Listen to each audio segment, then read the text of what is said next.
Greg. All right. The purpose of today's hearing is to examine the security collapse in Haiti and the international response to it. Armed gangs led by U.S. designated foreign terrorist organizations Vive Ensemble and Grand Griffe now control an estimated 90% of Port-au-Prince, have displaced more than 1.4 million people, and are working to supplant the Haitian state. The hearing will assess the failure of the previous multinational security support mission, the design, deployment, and funding of its successor, the gang suppression force. In addition, the Haitian police and their military have been severely weakened, in part due to the legal migration, which has allowed gangs to take control of areas like Port-au-Prince, a situation that has got so bad that the Haitian National Police had officers start picking up their paychecks in person due to so many leaving and still receiving their direct deposits. So there is a security crisis there that we want to examine. That's created a cost burden for the United States and our allies alike to the tune of billions of dollars. I would now recognize myself for an opening statement. 700 miles from my home state of Florida, terrorist organizations control the Haiti national capital. They don't influence it, they control it. They hold an estimated 90% of Port-au-Prince. They have displaced more than 1.4 million. They murder, they kidnap, they rape, they castrate, they feed people what they castrate. They extort the Haitian people on a massive scale. They seek to replace the Haitian state with something that answers to them. The consequences of a fully collapsed Haiti will not just stay in Haiti. It goes without saying that mass illegal immigration from a country explicitly governed as a safe haven for terrorists and traffickers would be harmful to America's interests and those of our allies. Here's what makes this oversight hearing different. We have already run the experiment of getting this wrong.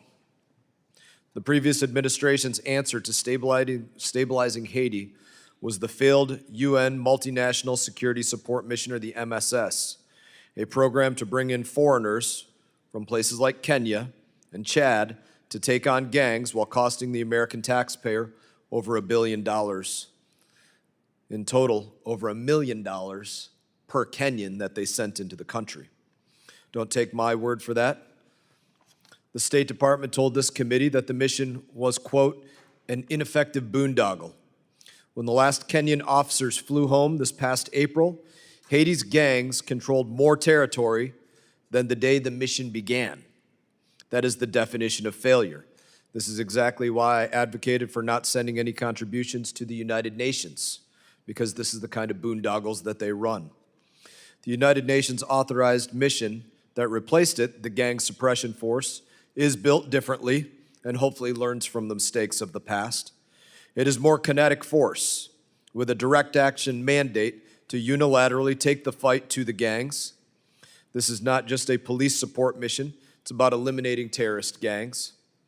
On paper, its costs are shared, assessed across the United Nations member states, with an American share of about $117 million a year. That's far better than the over $1 billion that we spent in a year previously.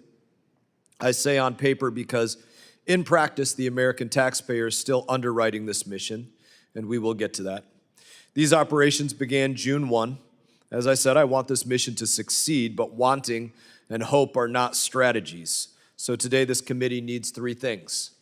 First, we need the mission's benchmarks for success. The mission's special representative owed the United Nations Security Council a strategy by July 1st. So today, we need to find out, are its benchmarks real or just aspirational? And what happens if some of them are missed? Second, apart from our assessed contribution, the administration has rolled out bilateral assistance piece by piece, up to $40 million in bridge and sustainment funds, $68 million in equipment, a police recruitment surge, support for Haiti's armed forces, and now counterterrorism funds with no specific dollar figure attached. That money, by the State Department's own accounting, is going toward, among other things, buying meals ready to eat and bottled water, a bill that the department itself says belongs to those countries, not us. We were promised a force that learned the lessons of the MSS, But the U.S. taxpayers, on top of the check we've already written, is still underwriting this mission's food and water. How much will this new GSF cost American citizens? Third, we need honesty about what comes next and the significant challenges that remain. The UN mandate for the GSF expires on September 30th, before this force even reaches full strength. The first elections in a decade are scheduled for August, but Haiti's insecurity makes those unlikely.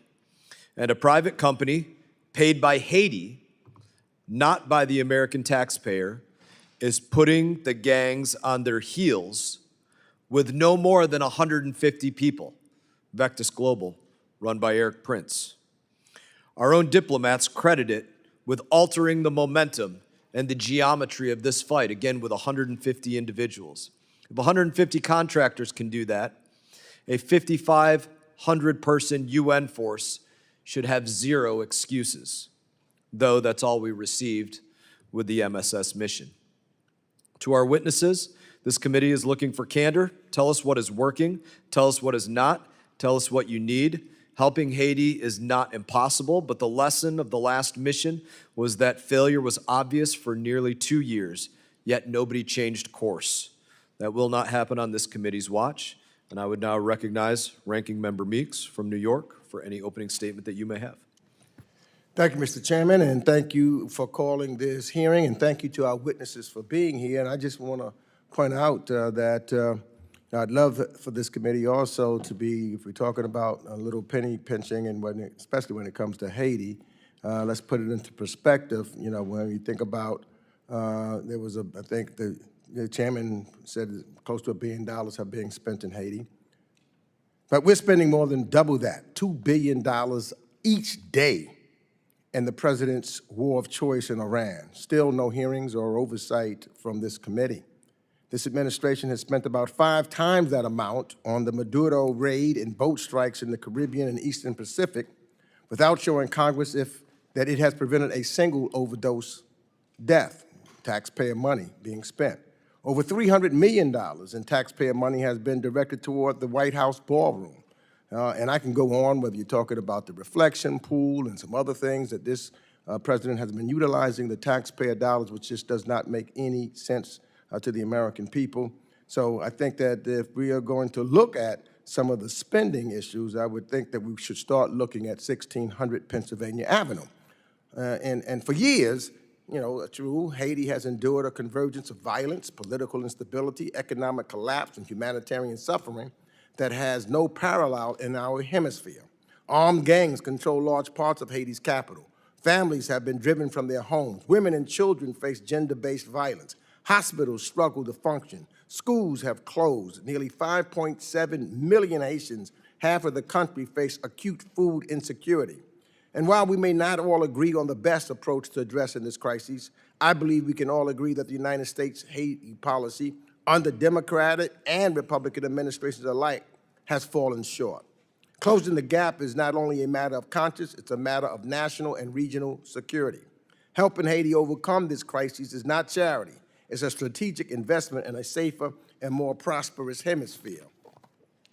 But in so doing, we must recognize that another U.S.-imposed solution will not work. Haiti's future cannot be designed in Washington, New York, or Geneva. Lasting progress must be Haitian-led and accountable to the Haitian people. The United States should offer sustained support, and we must work with like-minded countries around the world, but as partners, not as architects. That brings me to the Gang Suppression Force. With proper implementation, the GSF can help Haitian authorities push back against gangs, secure critical infrastructure, and create the conditions for Haitians to begin rebuilding their country. I hope it is successful. But we must also be honest about what the GSF cannot do. It cannot replace legitimate governance. It cannot substitute for long-term investments in institutions, economic opportunity, or public trust. You can capture or kill gang members, but if you do not address the broken political and economic system that creates, finances, and replenishes these gangs, the cycle of violence will only continue. The GSF mission is not paired with a serious political process, humanitarian relief, and a plan to reclaim gang-controlled territory. Then then any gains will be temporary. Security without a political and economic strategy is not a solution, it's only a pause. A security mission in Haiti must also be accompanied by disarmament, demobilization, and reintegration programs. Haitian humanitarian assistance must flow alongside security assistance because Haitians need food, medicine, and shelter. That means that the Trump administration must bring forward a comprehensive strategy equal to the scale of the crises. The administration should start by reversing its own damaging policies. The gutting of U.S. foreign aid has hit Haiti particularly hard. And even as the administration warns Americans against traveling to Haiti, it claims the island is safe enough to end temporary protective status and deport some 350,000 Haitians. This is not just cruel, it's contradictory, and it will only exacerbate instability in Haiti. Next, the administration must identify and hold accountable those members of Haiti's political and economic elite who are supporting the gangs. It has failed to do so adequately, despite a congressional mandate by which the Congress, the bipartisan Haiti Criminal Collusion Transparency Act, which became law last year. Congress must do more as well. I introduced the SOC per se in Haiti Act with Representative Murphy of North Carolina that would require the State Department to develop a comprehensive strategy to counter instability in Haiti. Congress should pass that today. Lastly, and unless Congress reauthorizes help for an extended period, jobs that are lifeline for Haitians fleeing gang violence will evaporate. So support for Haiti has long been bipartisan, backing in Congress, and because the American people understand the suffering that Haitian people have endured and want to help. After the 2010 earthquake killed more than 300,000 people, Americans across the country mobilized because that is who we are. The United States has a responsibility to lead. We must do so in a way that avoids repeating the mistakes of the past, centers Haitian voices, delivers the partnership this moment demands. So I look forward to our discussion today and hearing how this administration intends to be the partner that this moment calls for. Thank you. I yield back. Thank you, Ranking Member Meeks. Other members of the committee are reminded that opening statements may be submitted for the record. We're pleased to have a distinguished panel of witnesses before us today on this important topic. The Honorable Michael Kozak, Senior Bureau Official for the Bureau of Western Hemisphere Affairs at the U.S. Department of State, and Colonel Justin Gorkowski, co-lead of the Haiti Gang Suppression Force Tiger Team at the U.S. Department of War. This committee recognizes the importance of the issues before us and is grateful to have you here to speak with us today. Your full statements will be made a part of the record, and I'll ask each of you try to keep your spoken remarks to about 5 minutes in order to allow time for member questions. And Ambassador Kozak, I recognize you for any opening statement that you may have. Thank you, Mr. Chairman. Chairman Mast, Ranking Member Meeks, distinguished members of the committee, the U.S. overarching objective in Haiti is baseline stability. A network of armed groups threaten to take over the Haitian state while destabilizing the region. We estimate the gangs have approximately 3,000 well-armed fighters. The former MSS mission supported only 1,000 police with no clear mandate. They cost over $500,000 per person per year. Last September, the United States and Panama led the UN Security Council's adoption of Resolution 2793. With this new mandate, the United States as chair and 5 other regional countries make up the standing group of partners, and they've recruited qualified participating states to deploy as a gang suppression force. UN logistics will support the GSF, a burden previously incurred almost entirely by U.S. taxpayers. This UN mandate authorized the deployment of up to 5,500 uniformed military and police personnel to conduct intelligence-led targeted operations to neutralize, isolate, and deter the gangs, to secure critical infrastructure, and to enhance the operational capacity of the Haitian security forces through joint planning and operations. We are getting more than 5 times the forces, while the overall enterprise will cost the U.S. approximately 1/5 of what we were spending with the MSS. So 5 times more bang for 1/5 of the bucks. The civilian staff component led by GFS Special Representative Jack Christofides provides on-the-ground support, oversight, and accountability for the force. The Organization of American States is involved as a key regional stakeholder body And I'm pleased to announce that at the OAS General Assembly just last month, the OAS unanimously called for renewal of the mandate by the UN Security Council. Very important in dealing with threats of veto by Russia and China. That was a decisive factor, I think, last year, having the region completely together. In the coming weeks, more troops and their equipment will arrive and hold more territory. The department is working with UN professionals to ensure the right pieces are positioned for success. As the GSF helps Haiti retake and secure terrain, strategic infrastructure, and vital supply and transit routes, the force is working to put itself out of business. One of the first tasks of the special representatives was to define an exit strategy with measurable objectives, performance indicators, and an implementation timeline, which he submitted to the Standing Group of Partners in the UN Security Council on June 29. Perhaps most significantly, Haiti's leadership is intent on building its own capacity. This includes a 40% expansion of the Haitian police this year and reconstituting the military for the first time in decades. The Haitian government sees holding the first elections in 10 years as critical to stability.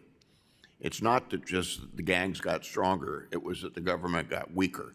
Haiti's interim government is preparing for national elections, paving the way for an elected government next year.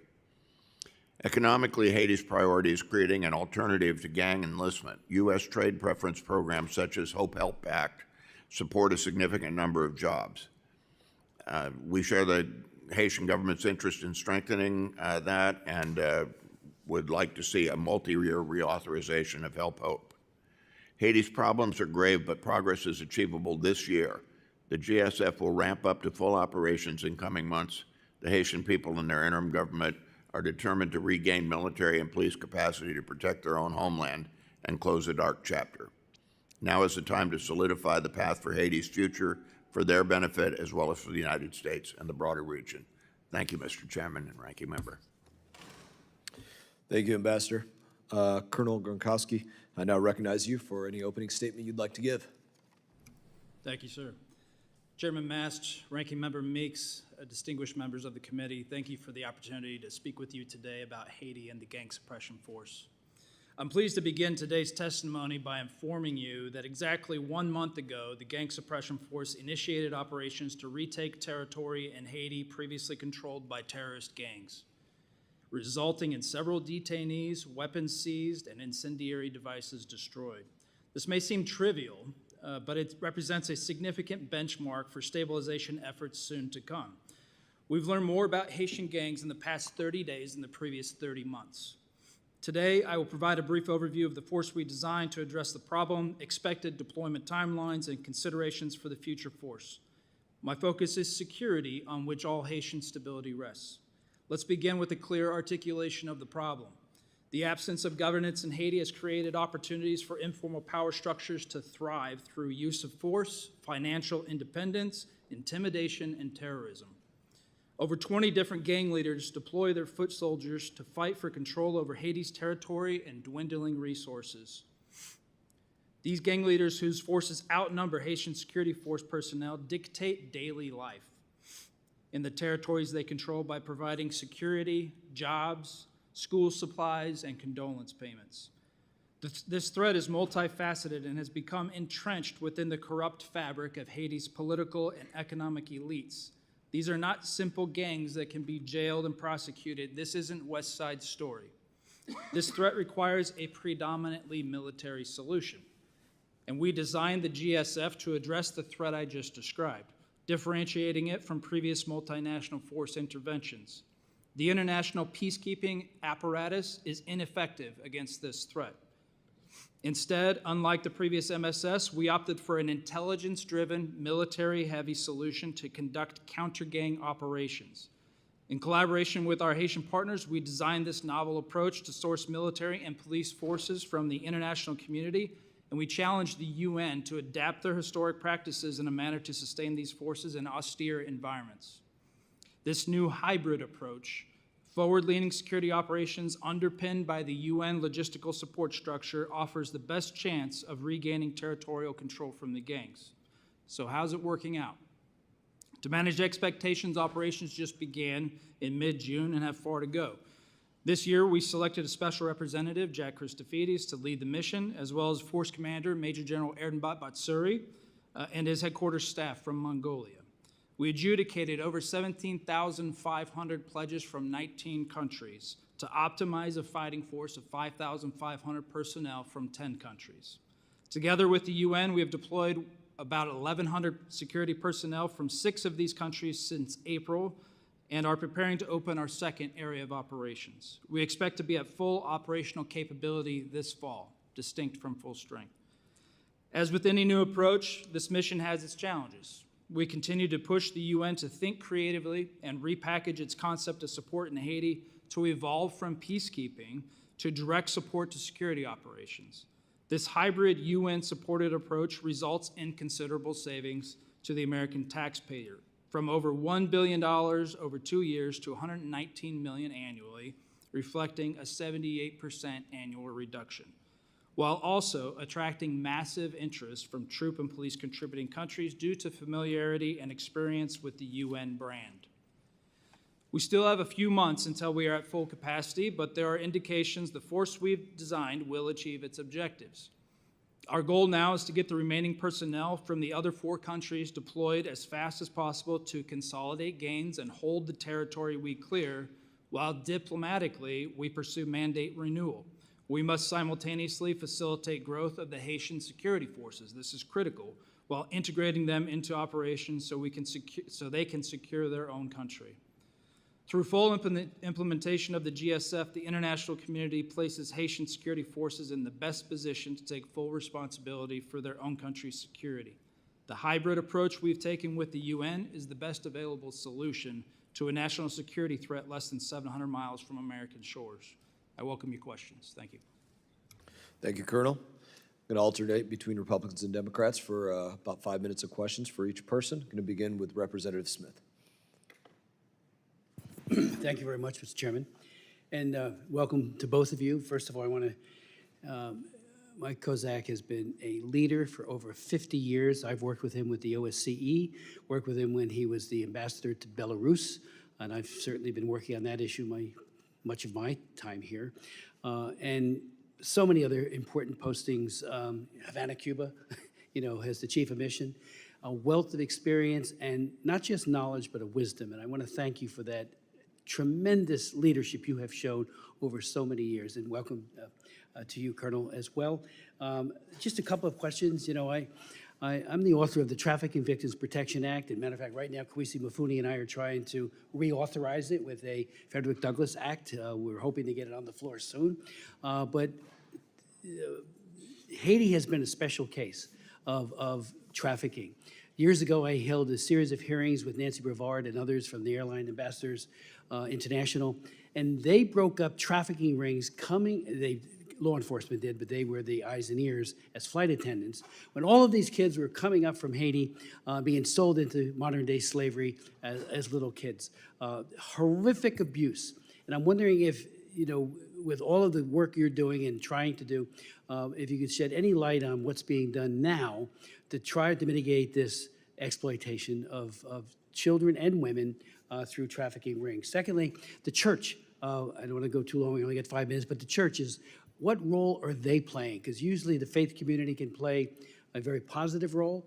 Obviously, when the guys are running around with the gangs with guns, it's harder, obviously. And as you said, it's not that the gangs have gotten stronger, but the government has gotten weaker. So I wonder what we can do to further fortify their message from the pulpit, from the cardinals to the priest in the pulpit and every other part of the faith community. And finally, I remember when the Harlan County was turned back, that ship, because there were a few protesters out on the docks, the mistakes that were made with the Clintons after the horrific earthquake. I've read books about it and have spoken about it. And when they didn't really do the job of rebuilding that should have been done. And I just hope, I know we're going to get it right this time. At least I believe we will, especially with your wisdom being brought to bear on all of this. So trafficking, children, and the church. Thank you, Mr. Chairman, also from past days, and thanks for the kind words. On the trafficking front, I mean, this is what we're trying to shut off throughout the whole region, not just in Haiti, but as you say, that there's been some particularly horrific abuses in the past.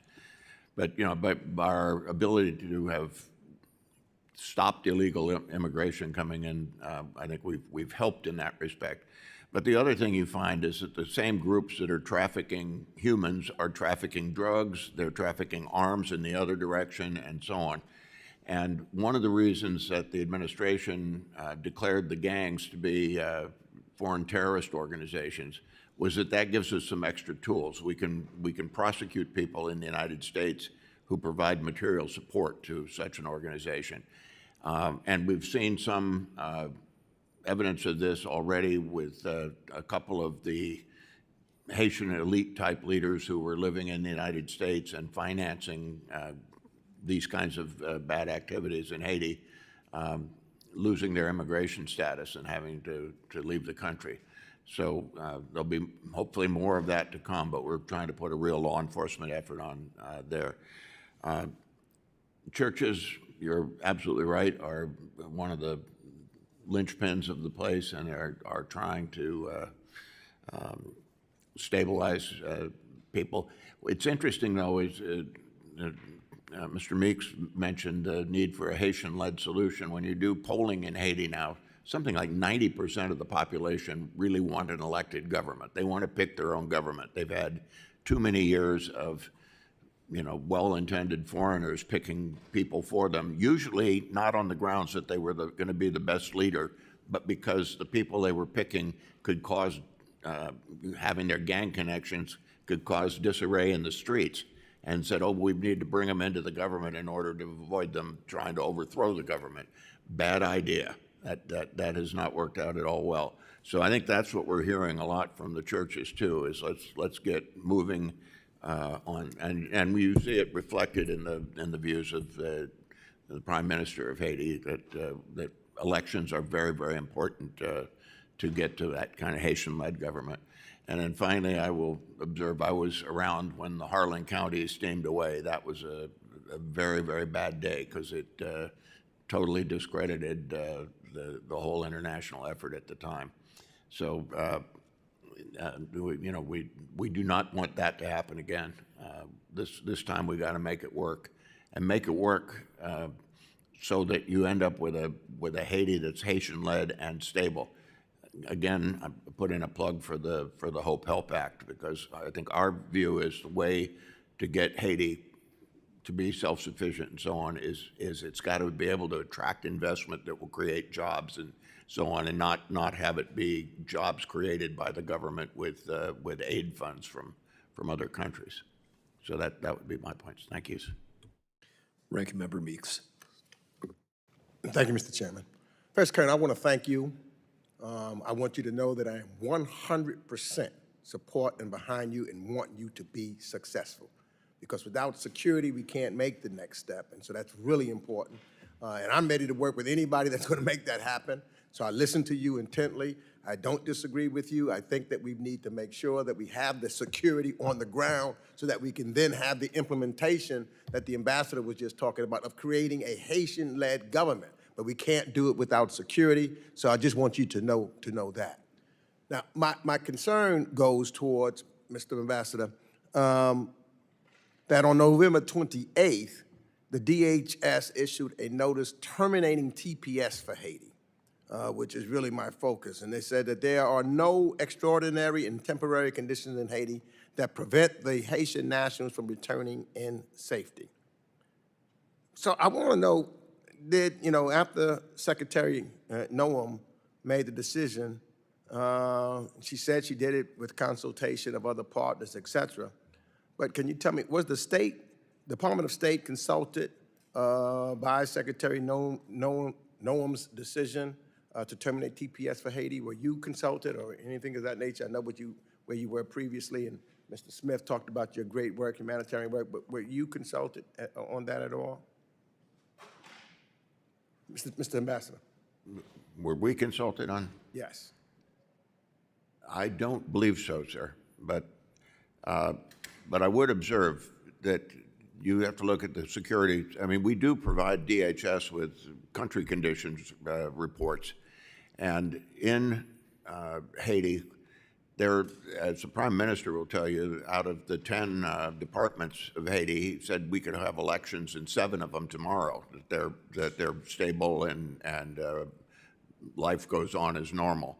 It's Port-au-Prince and Artibonite and the West that are the Which is problem huge, areas. where most of the population is. But what I'm really trying to be focused on here is, we've got over 300,000 Haitians that may be pushed back into Haiti, given the conditions that I heard the Colonel talking about earlier, and there was, for example, roughly 5,600 homicides in 2024 alone, almost 157% increase from 2022, according to the UN. And the State Department's own travel advisory rates Port-au-Prince as a critical threat crime for location. So I was wondering, and I don't know whether you can or not, and at the same time, the president, of course, the administration has expanded refugee admissions for white Afrikaners from South Africa, citing safety concerns there. But I see and hear and listen to you intently of the safety concerns that are taking place currently in Haiti.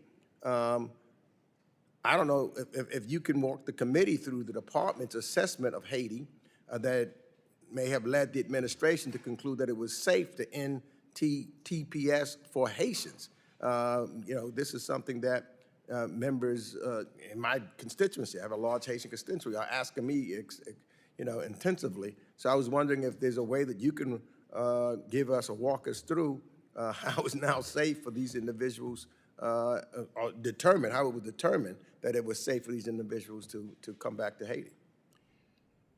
Well, Congressman, I'm not the greatest expert on TPS, but I would observe that with respect to all these different countries that had TPS, many of these have been temporary, that have gone on for decades. We had in Central America TPS status that was granted because of hurricanes that occurred in the 90s. In the case of Haiti, I think it was the earthquake in 2010.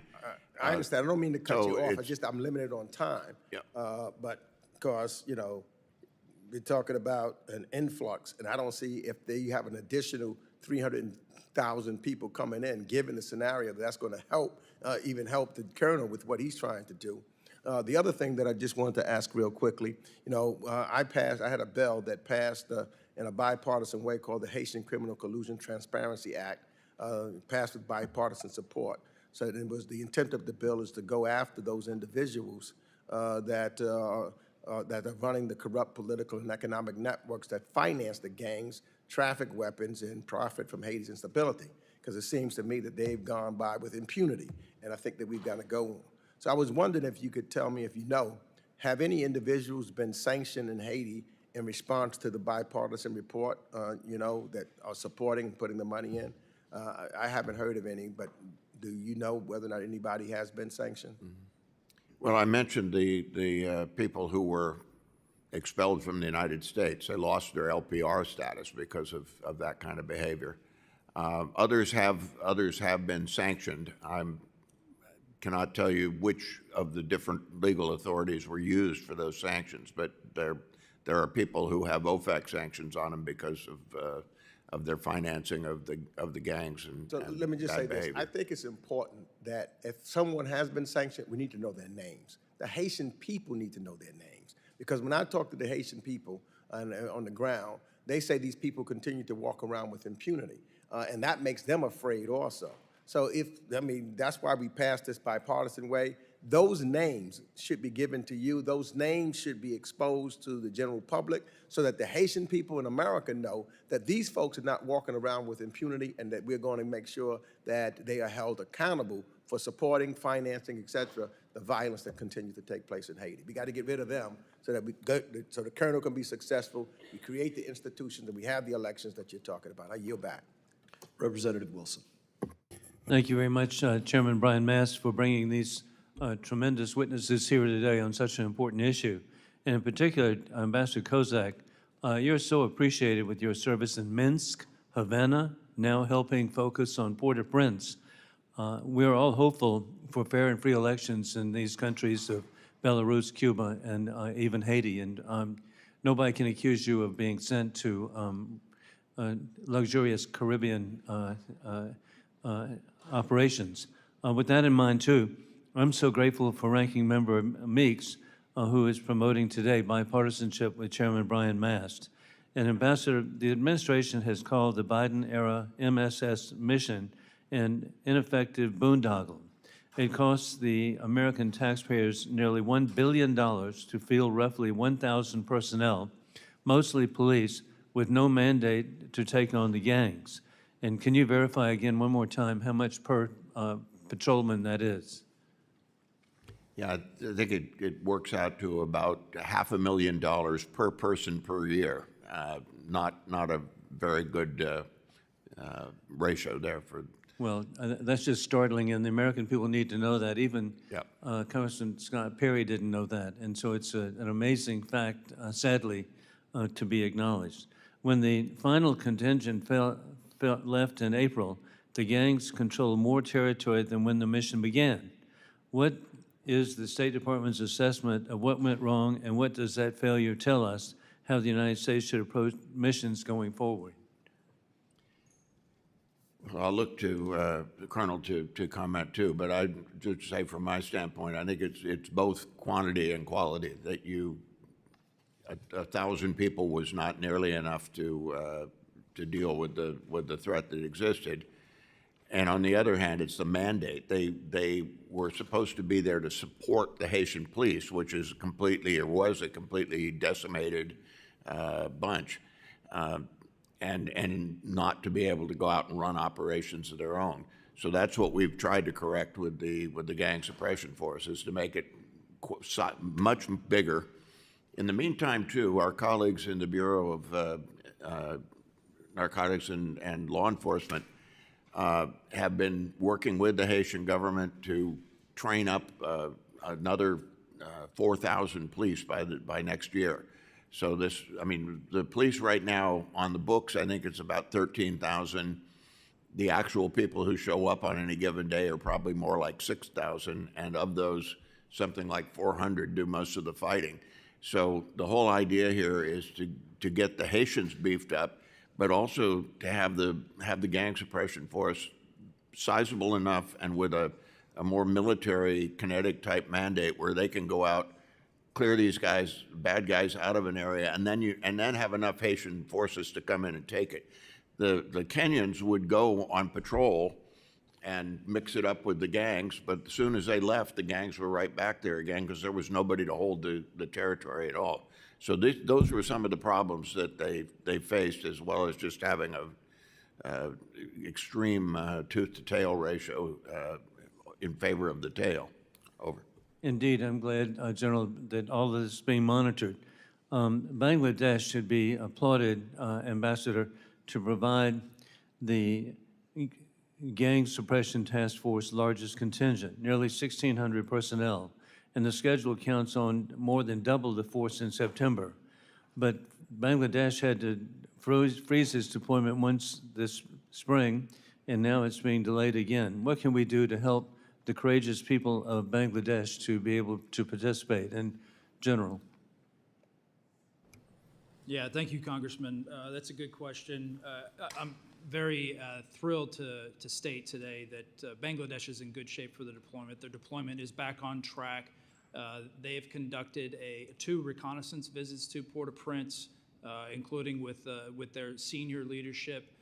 They have repledged all the forces that were pledged previously, and they are on full glide slope to deploy as anticipated. So we're in good position. In fact, I will be traveling to Bangladesh on the 8th of August to do the pre-deployment visit.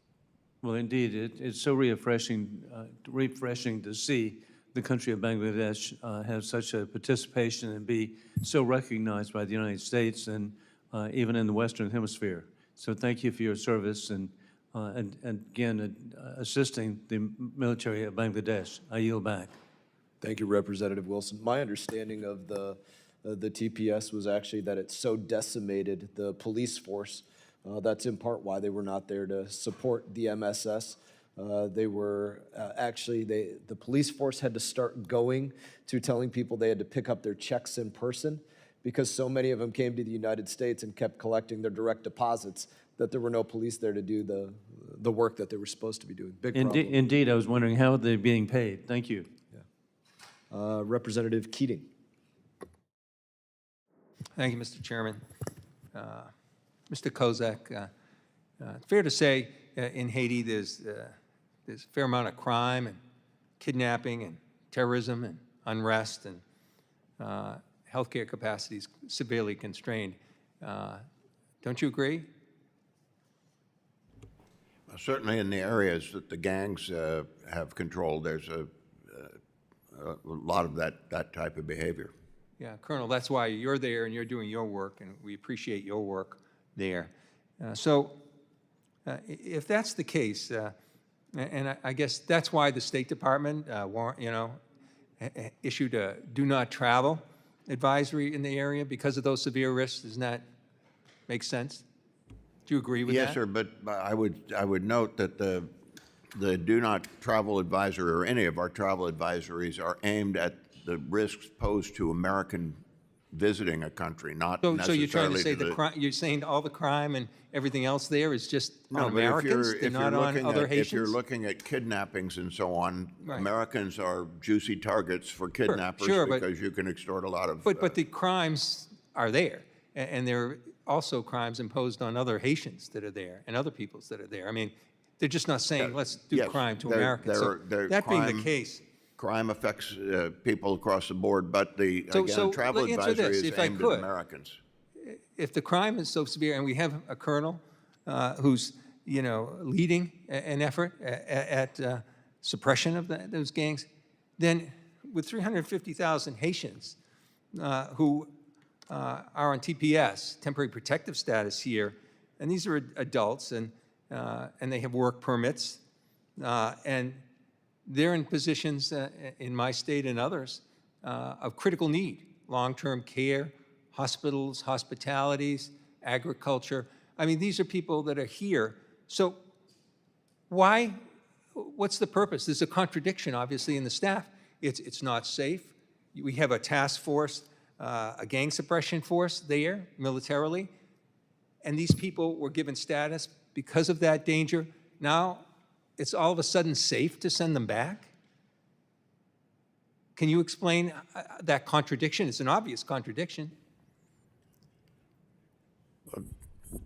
Congressman, I would say, note for, I don't know the figures for Haiti exactly, but when I look at TPS beneficiaries in other countries, usually one thing you'll find is that a great deal of that total number are people who've already adjusted status and have LPR status in the United States, so they probably won't be going back. But the there's- TPS people are, and there's 350,000 Yeah, but Haitians in that what regard, and I'm I can tell saying you is- right now. What I'm saying is when you look at the 350,000, if you dig deeper in your figures, you'll find those were beneficiaries originally, but many of them will have adjusted status during the decades that they were in the United States, and so that's not somebody who's going back. Well, they're being told, these people are now having to give their employers notice right now. They're saying, hey, they're sending me back. And we're hearing from these employers, we're hearing from coworkers, we're hearing from chambers of commerce and industry leaders about that. And that's important to us here in the United States, but they're also, in terms of helping the people in Haiti, so many of these people are sending back remittances. They're working, they're saving, they're scrounging for what they have, and they're sending it back to their families there to help them. So why is this not a good thing? They're here, we're getting helped. They're here because they were in danger. Many of them were targeted, and as the colonel knows, these people from the early ages, 8, 9 years old, many of them are already being pressured into gang activities and future gang activities. So how can we take a win-win situation where we're helping people, helping the United States, helping our economy, and helping Haitians because that money is coming back to help support families? We're taking a win-win situation, and you know what this administration is doing? It's making that win-win situation lose-lose. I mean, we're here with the State Department, and I'll say the State Department acted with its advisory. But what about the other administration members? Are you in contact at all with Stephen Miller? Have you ever talked to Stephen Miller?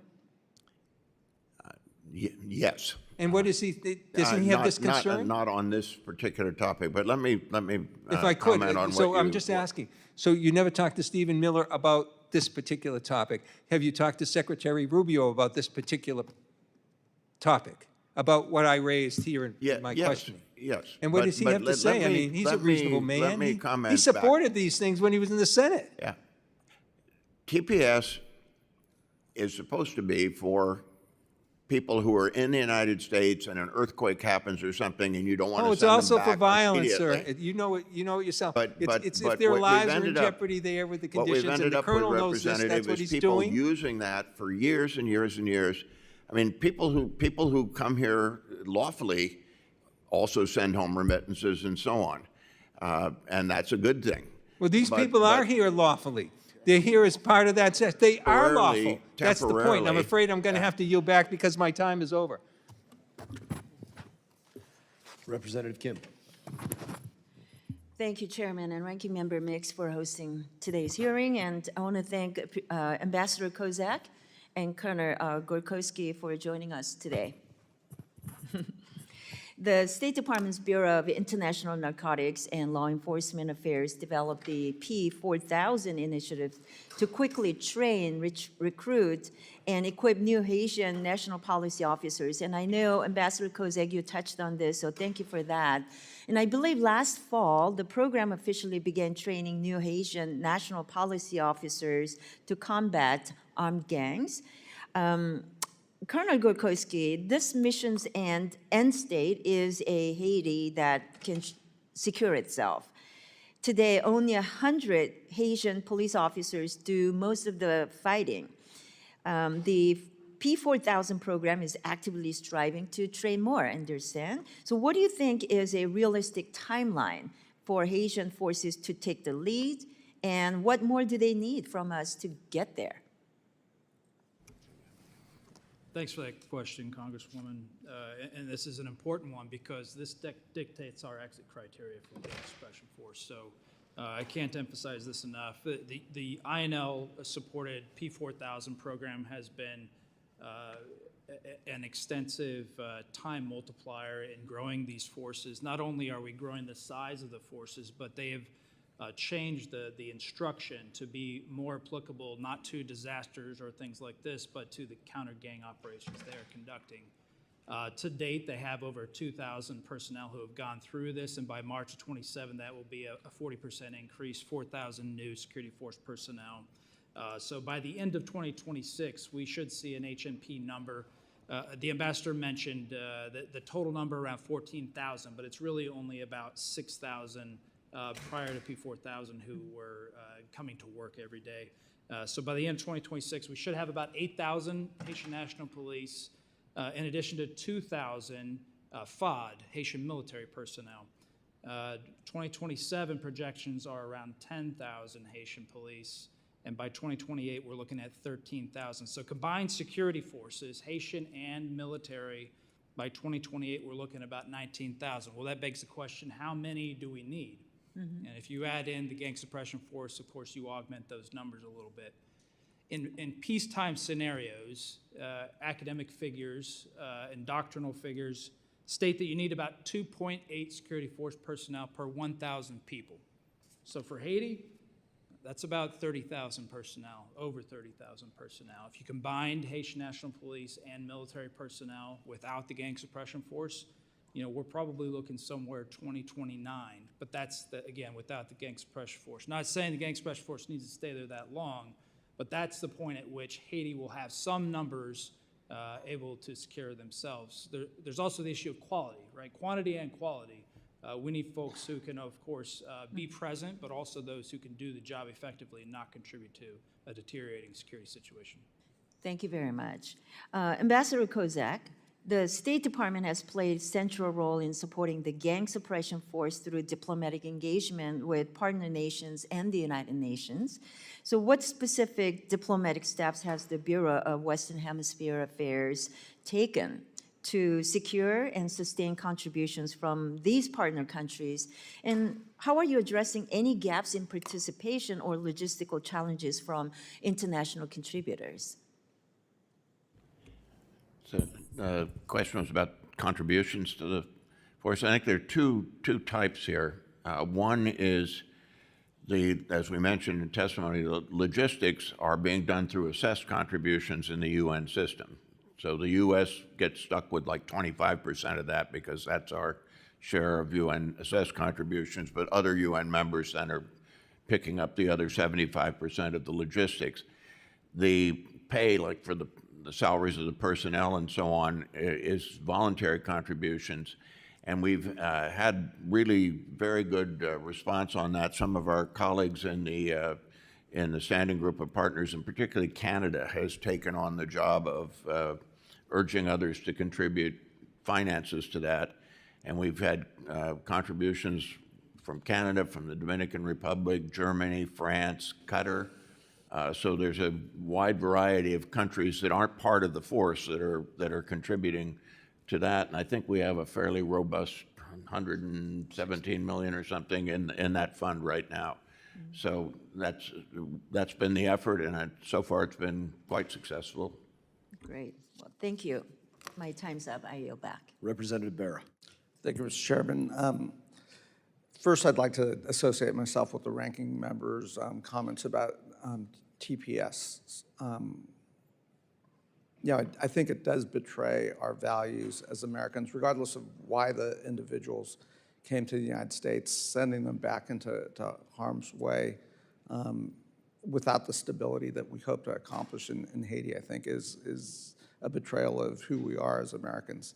That said, the goal here is to create some stability in Haiti. I think my friend from New Jersey, Mr. Smith, talked about getting it right. That's been a challenge, right? We've tried multiple different things. We've tried external leadership. We've thrown money at situations, and we've had a worse situation today than we've had in a long time. And I think Chairman Mast talked about the proximity of Haiti to the United States, and to have a Mogadishu type situation in Port-au-Prince is not a good thing for stability in the United States either.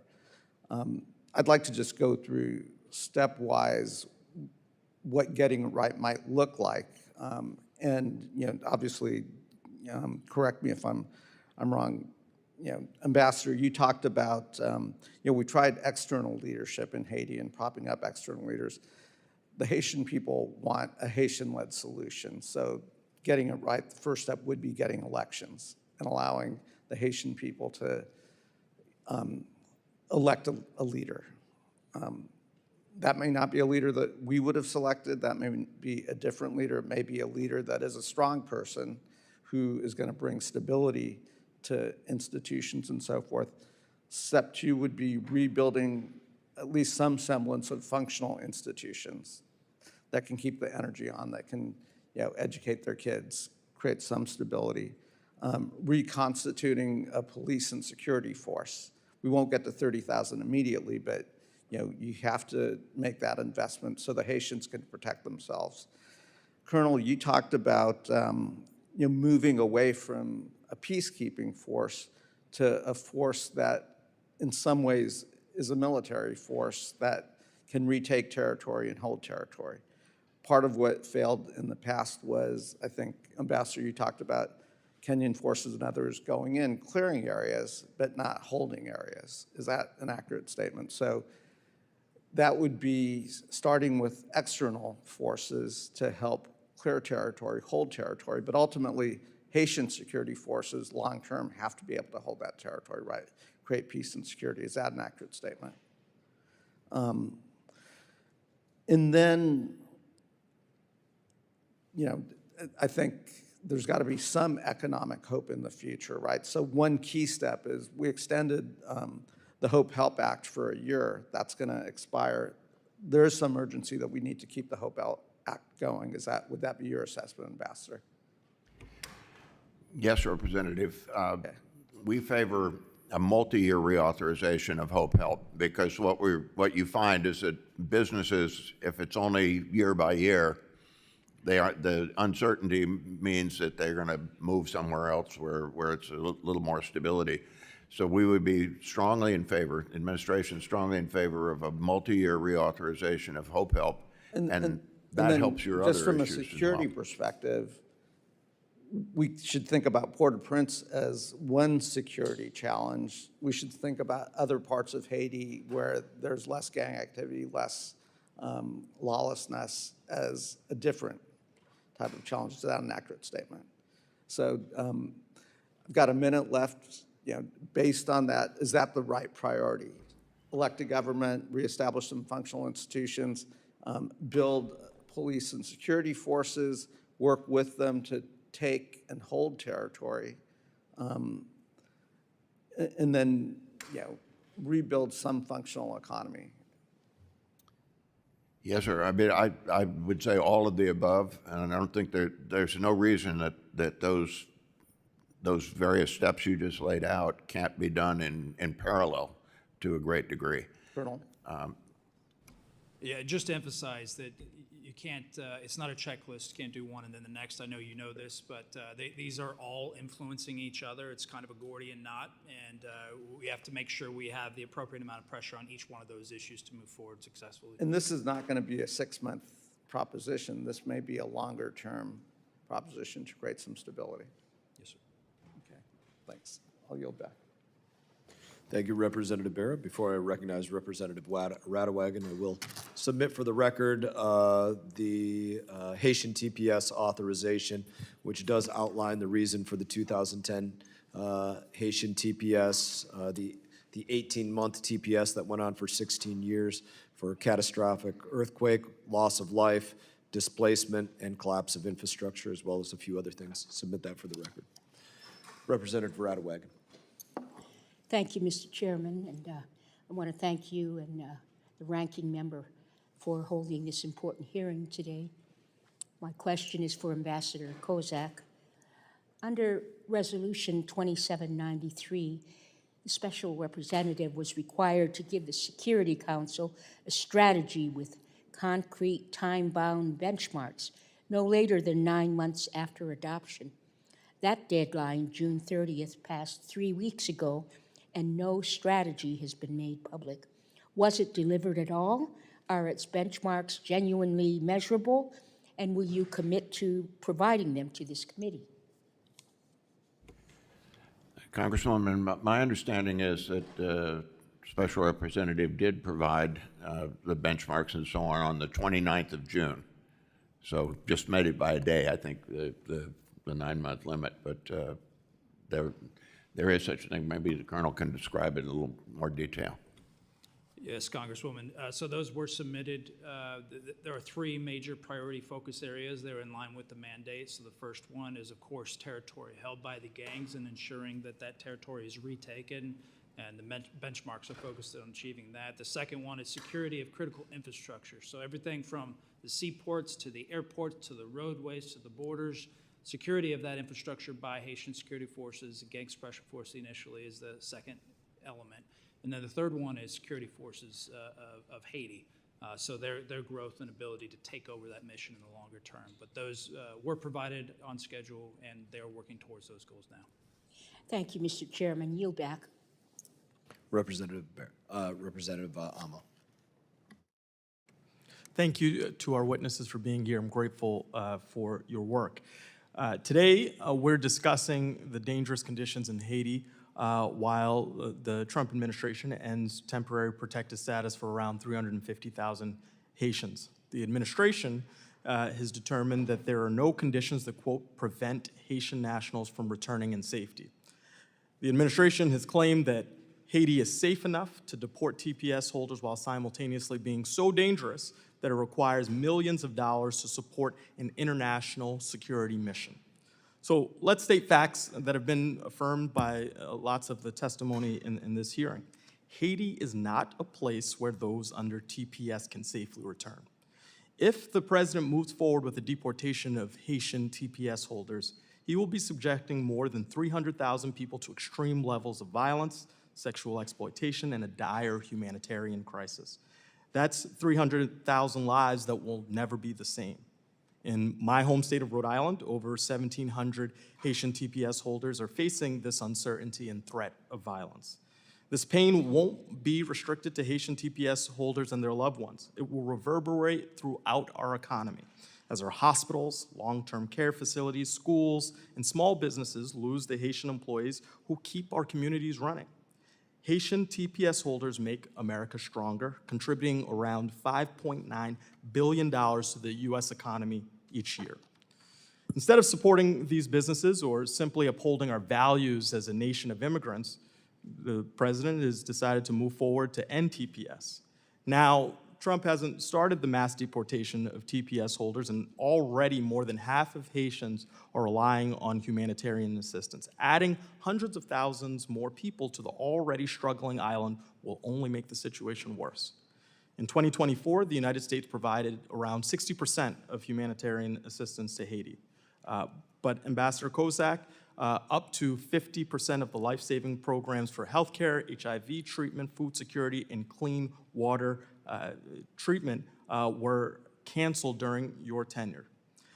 In June, the United Nations effort to provide aid to Haitians only had 25% of the funds it needed and was forced to limit their life-saving operations to protect the 1.47 million people forced to flee their homes, the more than 5.8 million people facing acute food insecurity, and the crumbling health system.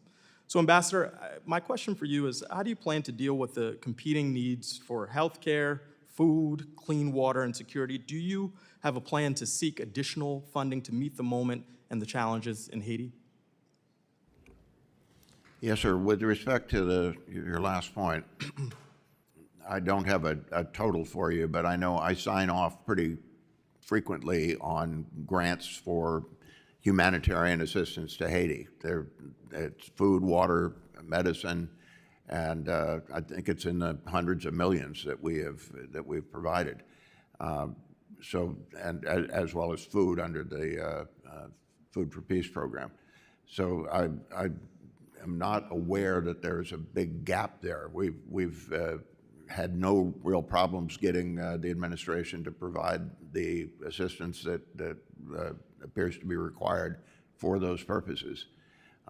So that. And you don't believe that the reductions that we've seen have had a material impact on your ability to carry out the mission?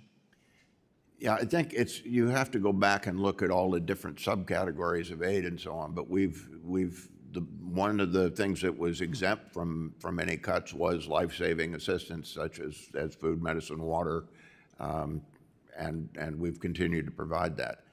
So sometimes people will say, well, this program got canceled, and it's like, yeah, but we moved it to another funding mechanism, and it's still there. And is it not the case that, so you're still executing, but is it not the case that some of the challenges will be exacerbated with the culmination of TPS?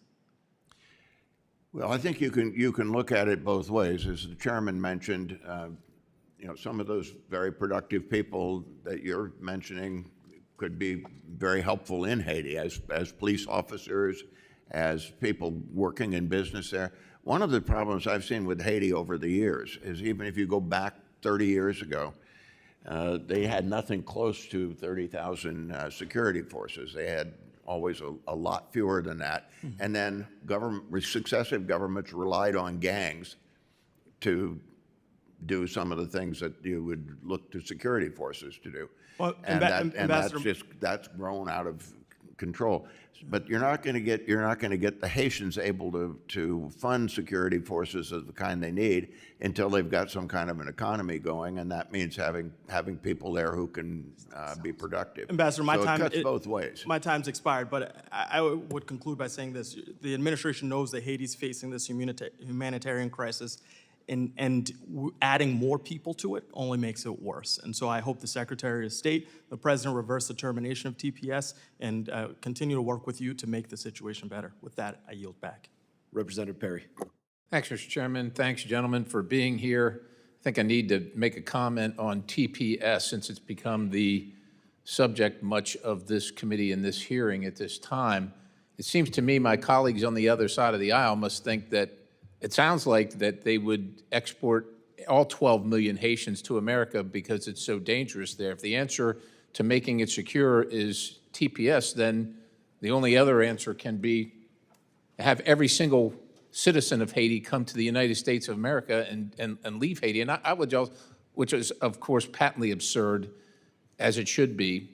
The other issue is if every good person in Haiti that's not involved in organized crime, gang activity, what have you, leaves Haiti, how is Haiti ever going to get better? Somebody has to love Haiti and want to save Haiti, and to me, it seems like that most likely is the good people of Haiti. With that having been said, I want to level set here, because I think we got to have a discussion of how we got here, where we are. Since the 2010 earthquake alone, the United States has provided over $5.1 billion in assistance to Haiti. USAID alone dispersed roughly $4.4 billion in that window, and the international community pledged upward of $13 billion. That's just that one disaster of a population of 12 million people. That's $1,500 per person.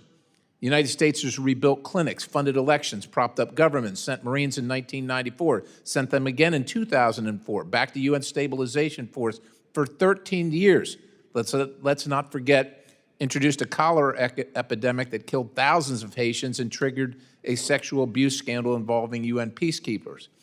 And after all that spending and all that nation building, Haiti today has no functioning government, no elected president, no functioning police force capable of controlling its own capital, and gangs that by most estimates control the large majority of Port-au-Prince.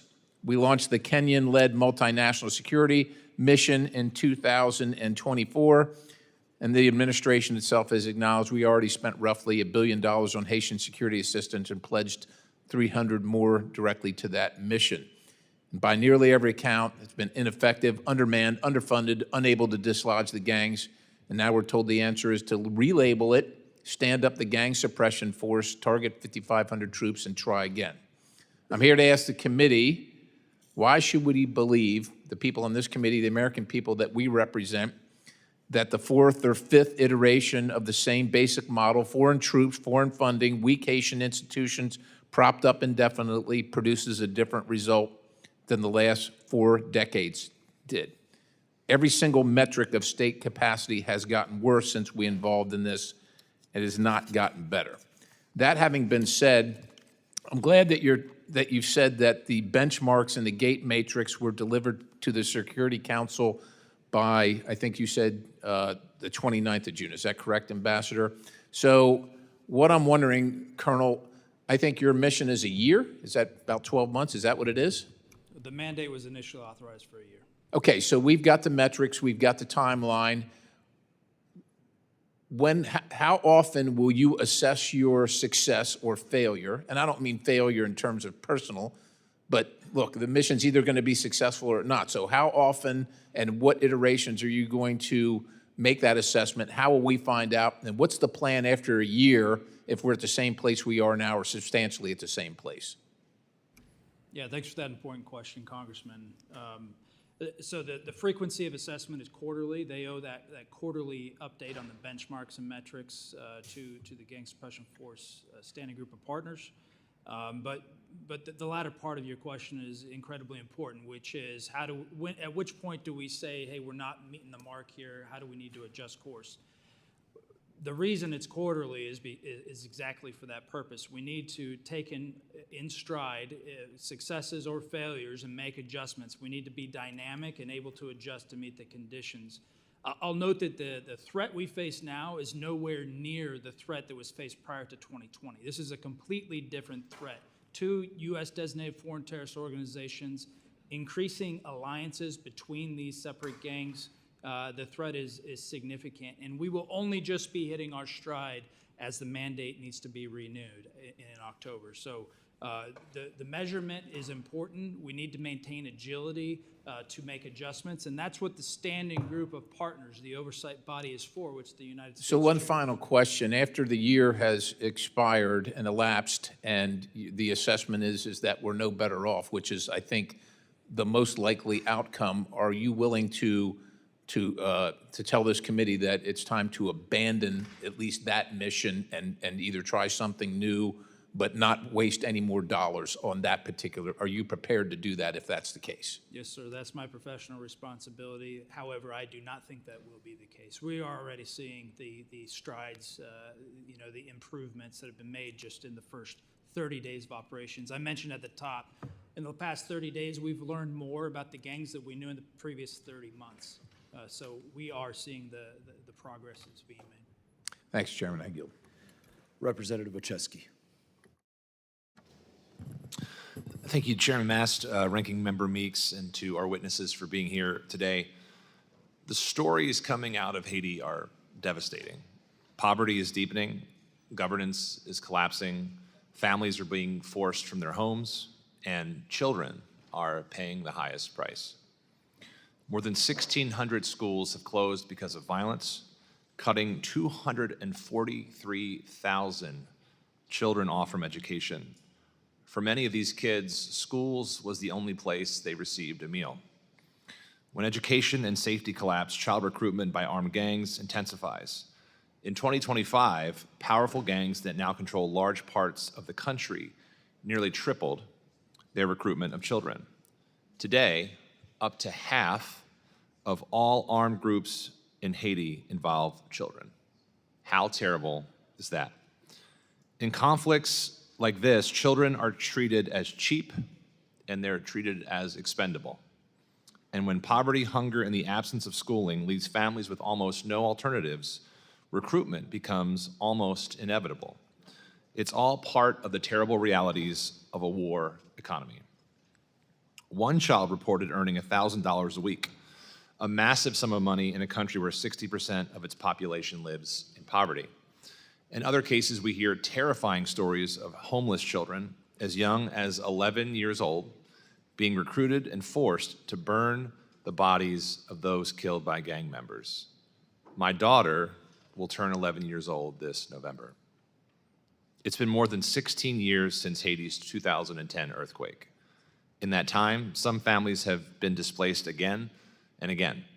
Many of the armed group leaders today, and many of those in their ranks, were children in 2010 when their own schools were shut down, their communities destroyed, and their own futures never rebuilt.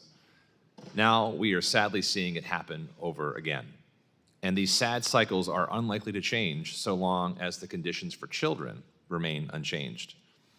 The UN Security Council laid out strong safeguard measures in the Haiti Gang Suppression Force's mandate. It required that child protection be taken fully into account in the planning and the conduct of its operations, and that apprehended children be referred to child protection actors and not detained. Colonel Grakowski, can you speak to what specific child protection training GSF troops receive before deployment, and how compliance with handover protocols are monitored and reported? Yes, thanks for that important question, Congressman. This is a very real challenge. As you noted, over 50% or around 50% of the gang population is comprised of children, and survival has become the only option in these areas that they operate. We accounted for this in our design of the Gang Suppression Force, and we reinforced our pre-deployment trainings. This is critical, about 6 weeks of training that each troop contributing country participates in prior to the deployment to Haiti. And this is standardized. It has to be signed off on by leadership, and we work closely with human rights professionals and international organizations to ensure that this type of training is included there. But additionally, and something new for the Gang Suppression Force, is a mandatory 2-week induction training.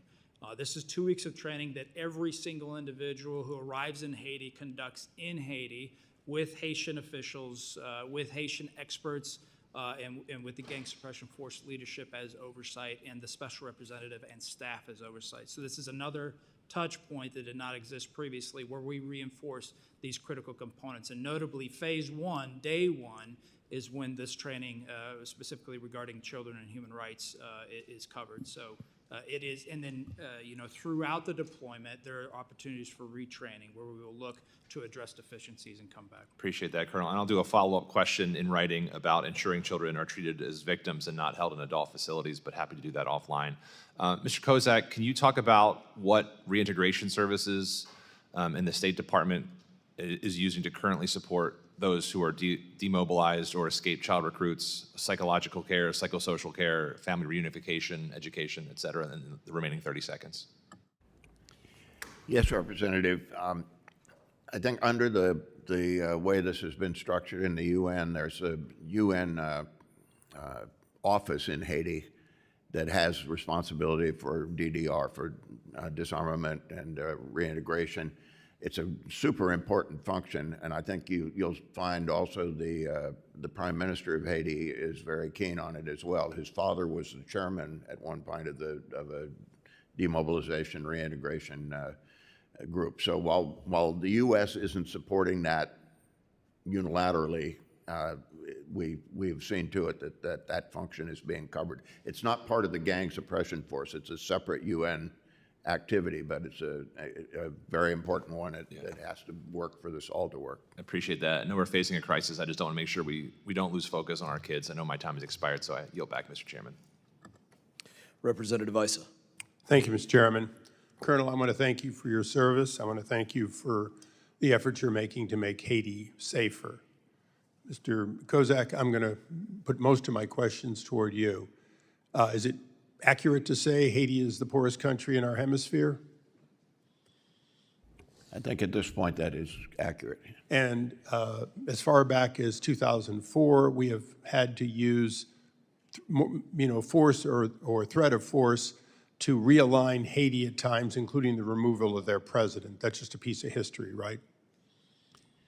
I don't recall us removing their president. I think we made him leave because he was putting neckties, which were tires around people, and lighting fires, because in fact, we had a problem that couldn't be solved anyway but the change of government. Is that historically right? You're right about the neckties, necklaces as they called it, but he was doing that before there was a coup against him in the 90s. We helped put him back in power again. And then, interestingly, he was one of the people who really decimated the Haitian security forces. He had an opportunity to have a good, clean force, and instead drove out most of the good people and tried to rule with gangs. And as I recall, in 2004, what caused his departure is that he and one of his gang colleagues had killed a gang leader, and the guy's brother, who was head of something called the Cannibal Army, marched on Port-au-Prince, and President Aristide was like, okay, where are the troops to save me? And the answer was, you got rid of them. So the U.S. helped him escape, but we did not remove him. Okay, maybe that's a better way to put it. We can go back to Truman and find similar events of Haiti needing American aid because of normal weather events or political unrest. Is that also fair? I think it's a very fair observation. And Colonel, I know you know the story of Captain Murphy and Murphy's Law, like every good Army officer, but do you also know Einstein's definition of insanity? Yes, sir. Doing the same thing, expecting the same results. Or different results. So what you're doing has some nuance difference, but it's substantially something we've done before. My question to you, and the question that I will ask after a quarter of a century, including when Colin Powell and others were involved in 2004 in trying to stabilize Haiti once again, is what is it we are offering to do that will change a system of government that has failed its people, and people who neither have the money nor the resources nor the education to turn that around on their own? And I say that because after a quarter of a century just of my sitting here on the dais and starting down there when Secretary Powell first came, we obviously need something more than what we're doing. We need something different than we're doing, or we will continue to have Haitian boat people coming to America and either being turned around or not turned around, but this will continue unless the State Department, in concert with others, including other nations, offer a real different approach that will both stabilize the ability of people to have a government they deserve, and as all do, and in fact, a government that doesn't repeatedly disfavor the benefit of their people. Big job. Can you do it, and how? Don't look at the colonel. His job is just to make it safe. Okay, I would, and I've seen a lot of this history myself, Representative. I said it's not pretty. One thing that's interesting, though, and we heard from some members of the committee this morning about how successful Haitians are when they come to the United States. And that, I remember years ago, there was a USA Today or something had a story about the most successful immigrant groups. And Haitians were right up there on top. So the problem is not Haitians, it's Haiti and the way it's been operated for years, the political culture there. We are trying to change that. This business of having, and I think you've seen it recently where we've gone after some of the politicians there because of their connections with the gangs.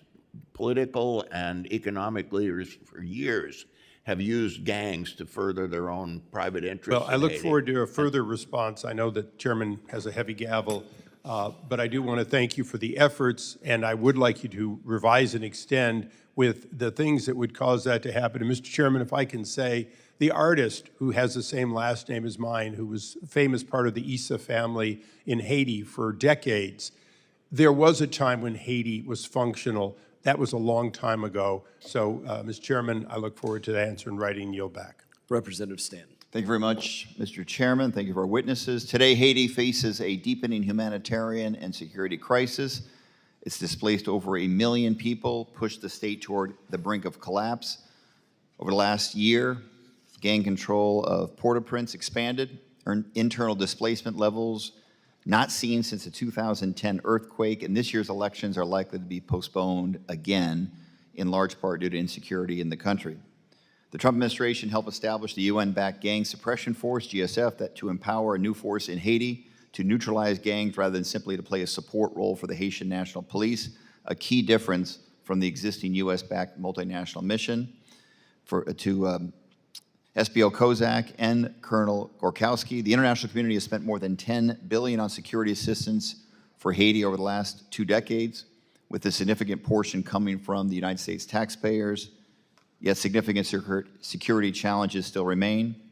For either witness, what is different about the gang suppression force that should give us confidence that history is not being repeated? Colonel. Congressman, thanks for that question. I really can't emphasize enough how much this is an apples and oranges situation.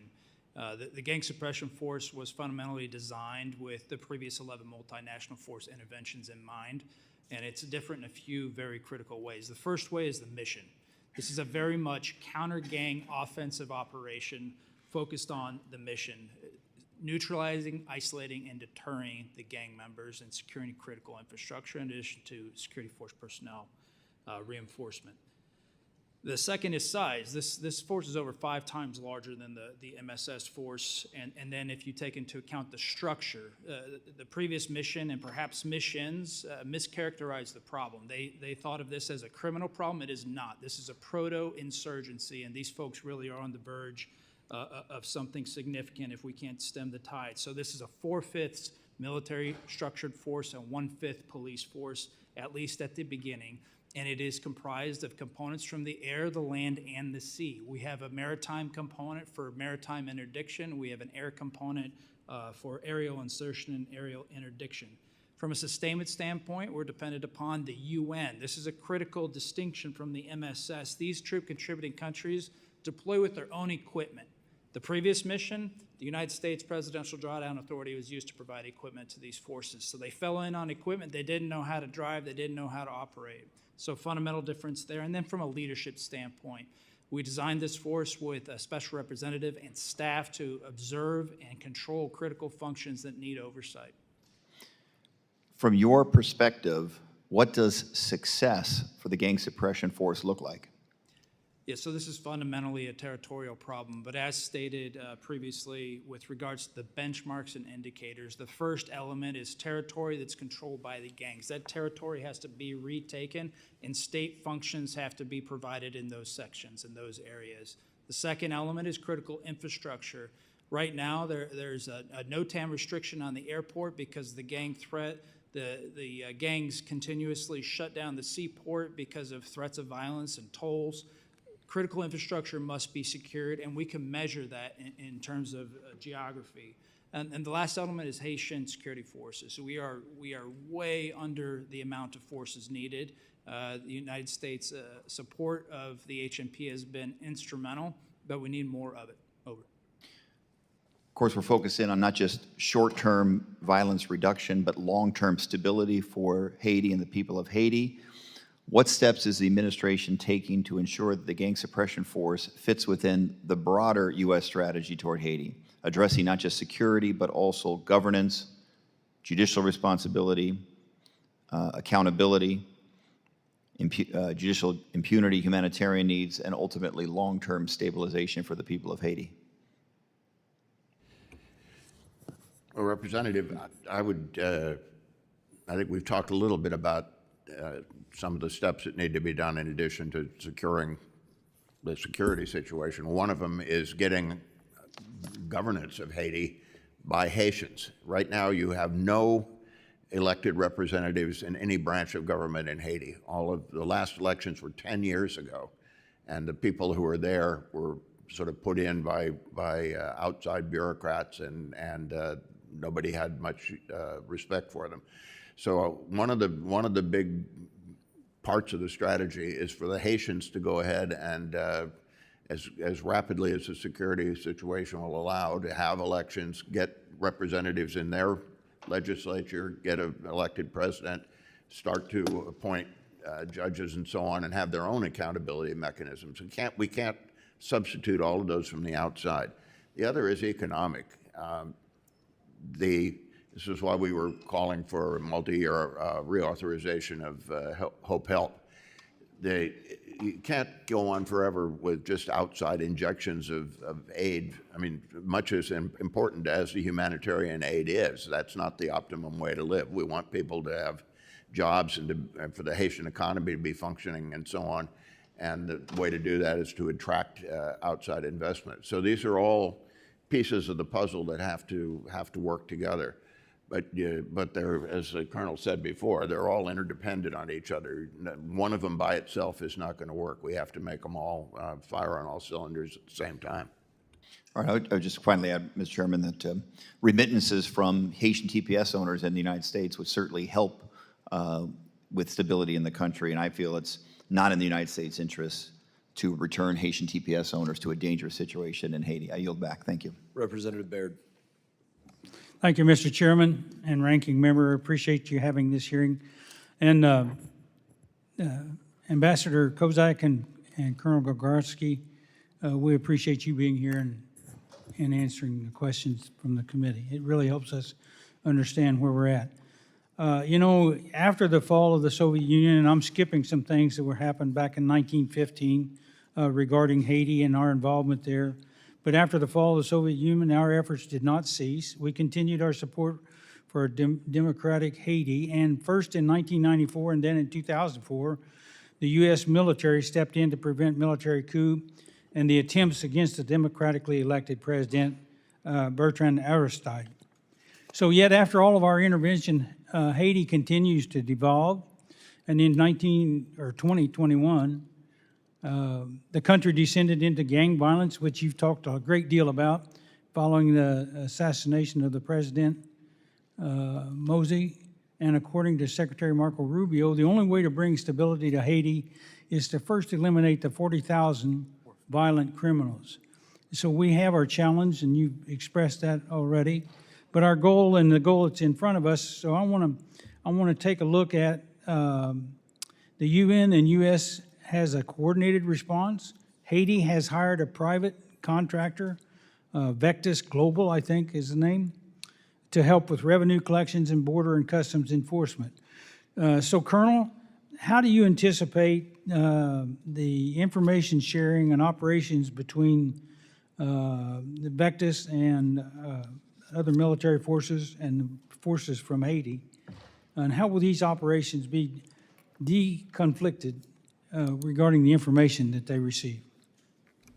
So that's a great question, and I'd like to highlight that the Haitian task force, of which Vectis Global is a part, is a tremendous partner.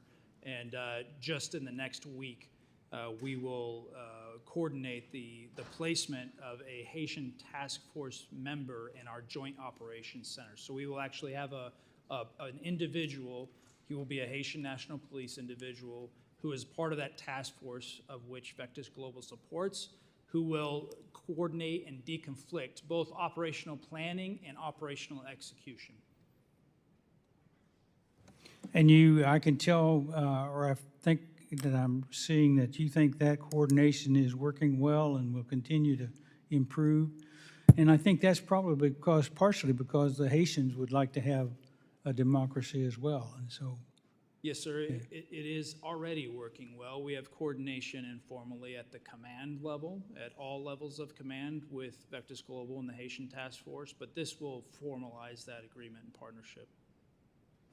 I really appreciate hearing that, because we're talking about American tax dollar and using them wisely. But Mr. Ambassador, part of the objectives with Haiti is to hold a viable democratic election and transition of power. The first round of the elections is scheduled for what? The 30th of August, the 30th of next month? And so my question is, how likely is this to actually happen? And so what's your opinion on what can be done to establish an effective election process? Just to give us your perspective. Yes, thanks for the question, Representative. I think over the years, the U.S. has contributed a lot to the Haiti election machinery, and Haiti has it's still called a Provisional Electoral Council. They've never quite formalized it, but it's been provisional for 30 years. And I think you're right that is the preliminary date that they set for the first round of elections. Whether that will actually occur on that date or not, I don't know. The Prime Minister of Haiti has pointed out that he says they could have elections in 7 of their 10 departments, next week without any problem but the problem is the most populous part, Port-au-Prince, has this security situation that would make holding elections difficult there. So I think it's going to depend on how successful our colleagues in the Gang Suppression Force are. If they're able to retake, enough territory in the capital and create enough of a security situation that life is semi-normal there. It doesn't have to be perfect. Nobody's looking for. I think one of the problems Haiti had over the years was different international groups would come in and say, oh, you have to have this, and you'd end up with 187 different requirements for an election and never have an election as a result. So I think the Prime Minister's got it about right. He wants to have I said it won't be a Cadillac election, but if it's a good, F-150 election, that's going to be solid. They need an elected government. It doesn't need to be perfect. When it will happen, I mean, we hope it happens on schedule. Their goal is even though they've lost an entire presidential term, February 7, I think, is when the turnover should have occurred 5 years ago, and that's what they're shooting for. So we'll see, but that's definitely part of the goal. The U.S. isn't especially involved in that because they have a good, capable election commission of their own. They've been working this on their own. They've got a lot of help from the UN and the OAS and so on. So we don't have to do everything, but it's an important part. Thank you for that answer. I appreciate that. And Colonel, I served in the Army, so I have every confidence you'll be able to take care of his concerns. And I thank you and yield back. Representative Castro. Thank you, Chairman. Thank you, gentlemen, for your testimony today. I wanted to follow up on the questions about Vectis Global and their involvement in Haiti and also their relationship with the United States military and government. There's been a lack of transparency over the Vectis Global contract with the government of Haiti. Let me start with the basics. Can either of you describe what kind of unmanned systems Vectis Global is operating in Haiti? Ambassador Worcester referred to them at the February Senate Appropriations hearing as, quote, so-called kamikaze drones, unquote, armed, ordnance-equipped systems conducting strikes and not surveillance drones. So one of my questions, is that an accurate description of what's being used? Congressman, I don't know all the specifics of Vectis Global's drones, but I do know that they operate reconnaissance drones in addition to one-way attack drones. I'm sorry, I can't hear you so well because your microphone's so far down. Is it possible to move it? Yeah, so I don't know all the specifics of Vectis Global's drone capabilities, but I do know they operate both reconnaissance and one-way attack drones. So they activate, or they operate both surveillance drones and attack drones. And who authorizes each strike? Is that an internal Vectis Global decision, or does the Haitian government have an authorization role in the process? I'm sorry, sir, I can't speak to that. Is it classified information that you could offer in classified sitting? No, I'm just frankly unaware. It's not part of our mission, and they report to the Haitian government, so it's not part of our purview. You mentioned earlier that we would be coordinating here at some point with them. Is it something that you'll have more information on in 6 months or a year or shortly? Likely, but our coordination is going to be focused on operations and deconfliction. Right now, the task force, the Haitian task force of which Vectis Global is a part, operates in a different part of the area of operations, so we don't have any overlap. But in the future, of course, as we shut down the gangs, that partnership will get closer, so we should have better insight. And, well, I just want to know, I mean, for us as the Oversight Committee, and really for our government and for our nation, this is an American company using American technology that may be, or that is using attack drones in Haiti and may be killing people on the streets. And so I do think that it's something that you all should be apprised of, and that certainly as the oversight body that we should be apprised of. So I will revisit this issue with you in the future and hope that we can get more clarity on it. My next question for Mr. Kozak. Human Rights Watch published a report on March 10th documenting drone strikes by Vectis Global in Haiti between March 1st, 2025 and January 21st, 2026. Their researchers confirmed at least 43 adults killed who were not members of any criminal group and 17 children killed in that period. Has state reviewed these findings? I'm generally aware of them, yes, but we don't have a capacity to cross-check them. I mean, I take them at their word. And so I was going to follow up with a question, does the department maintain its own independent casualty count for a company it licensed to conduct these strikes, or is Human Rights Watch's the only accounting that exists right now? Well, first on the question of licensing, this is something I checked with. We cannot confirm or deny whether any particular license has been issued to any company or not. Unfortunately, I actually wanted to be able to say more on that, but I'm told that by our lawyers that pursuant to law, it's considered proprietary information, and so that part I can't get into. On the ability, and throughout the world, we do rely heavily on human rights organizations for facts and figures of that kind.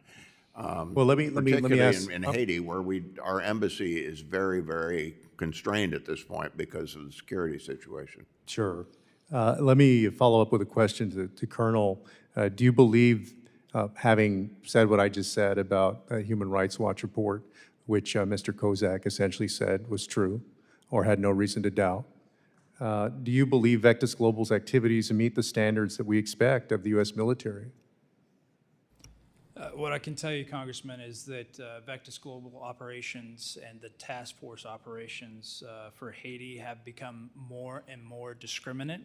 They have gathered intelligence and had considerable success, especially over the past 6 months, putting the gangs on their back foot. So I think that they are performing a function that is essential to future Haitian. You said that they become more discriminant, would suggest that they become better at what they're doing and more discerning, but it looks like they killed 17 children and 43 adults who were not associated with any criminal group. I mean, certainly we would expect more discrimination or discernment than that. Yeah, so I don't know the specifics on civilian casualties, but this is a war situation. And unfortunately, that's a reality for the situation we find ourselves in. And we do everything we can to mitigate risk associated with that. The Haitian Task Force and Vectis Global, I'm confident they're performing the same measures. I'm out of time, so you'll back. I'm going to recognize myself for questioning now. I want to begin by just saying this. I have found it amazing how much support I've seen by many of my colleagues saying 100% support for all of this work going on in Haiti when Haiti is not developing nuclear weapons. They weren't attacking the United States of America in ways with drugs and other things like Venezuela and Iran had been doing year after year, decade after decade, but 100% support there. That to me is just incredibly ironic. I want to start with questions about the MSS, and then we're going to go to the GSF. So just very plainly, U.S. put $1 billion, probably over $1 billion. Canada committed about $500 million to MSS. Where did the $1 to $1.5 billion go? Because Kenya did not give us what was promised. I'd have to go back and get you exact figures on that, Mr. Chairman, but my understanding is a lot of it went to logistic support that we were providing to the operation, to the Department of War and their contractors. How much do you think they paid each of the Kenyan service members?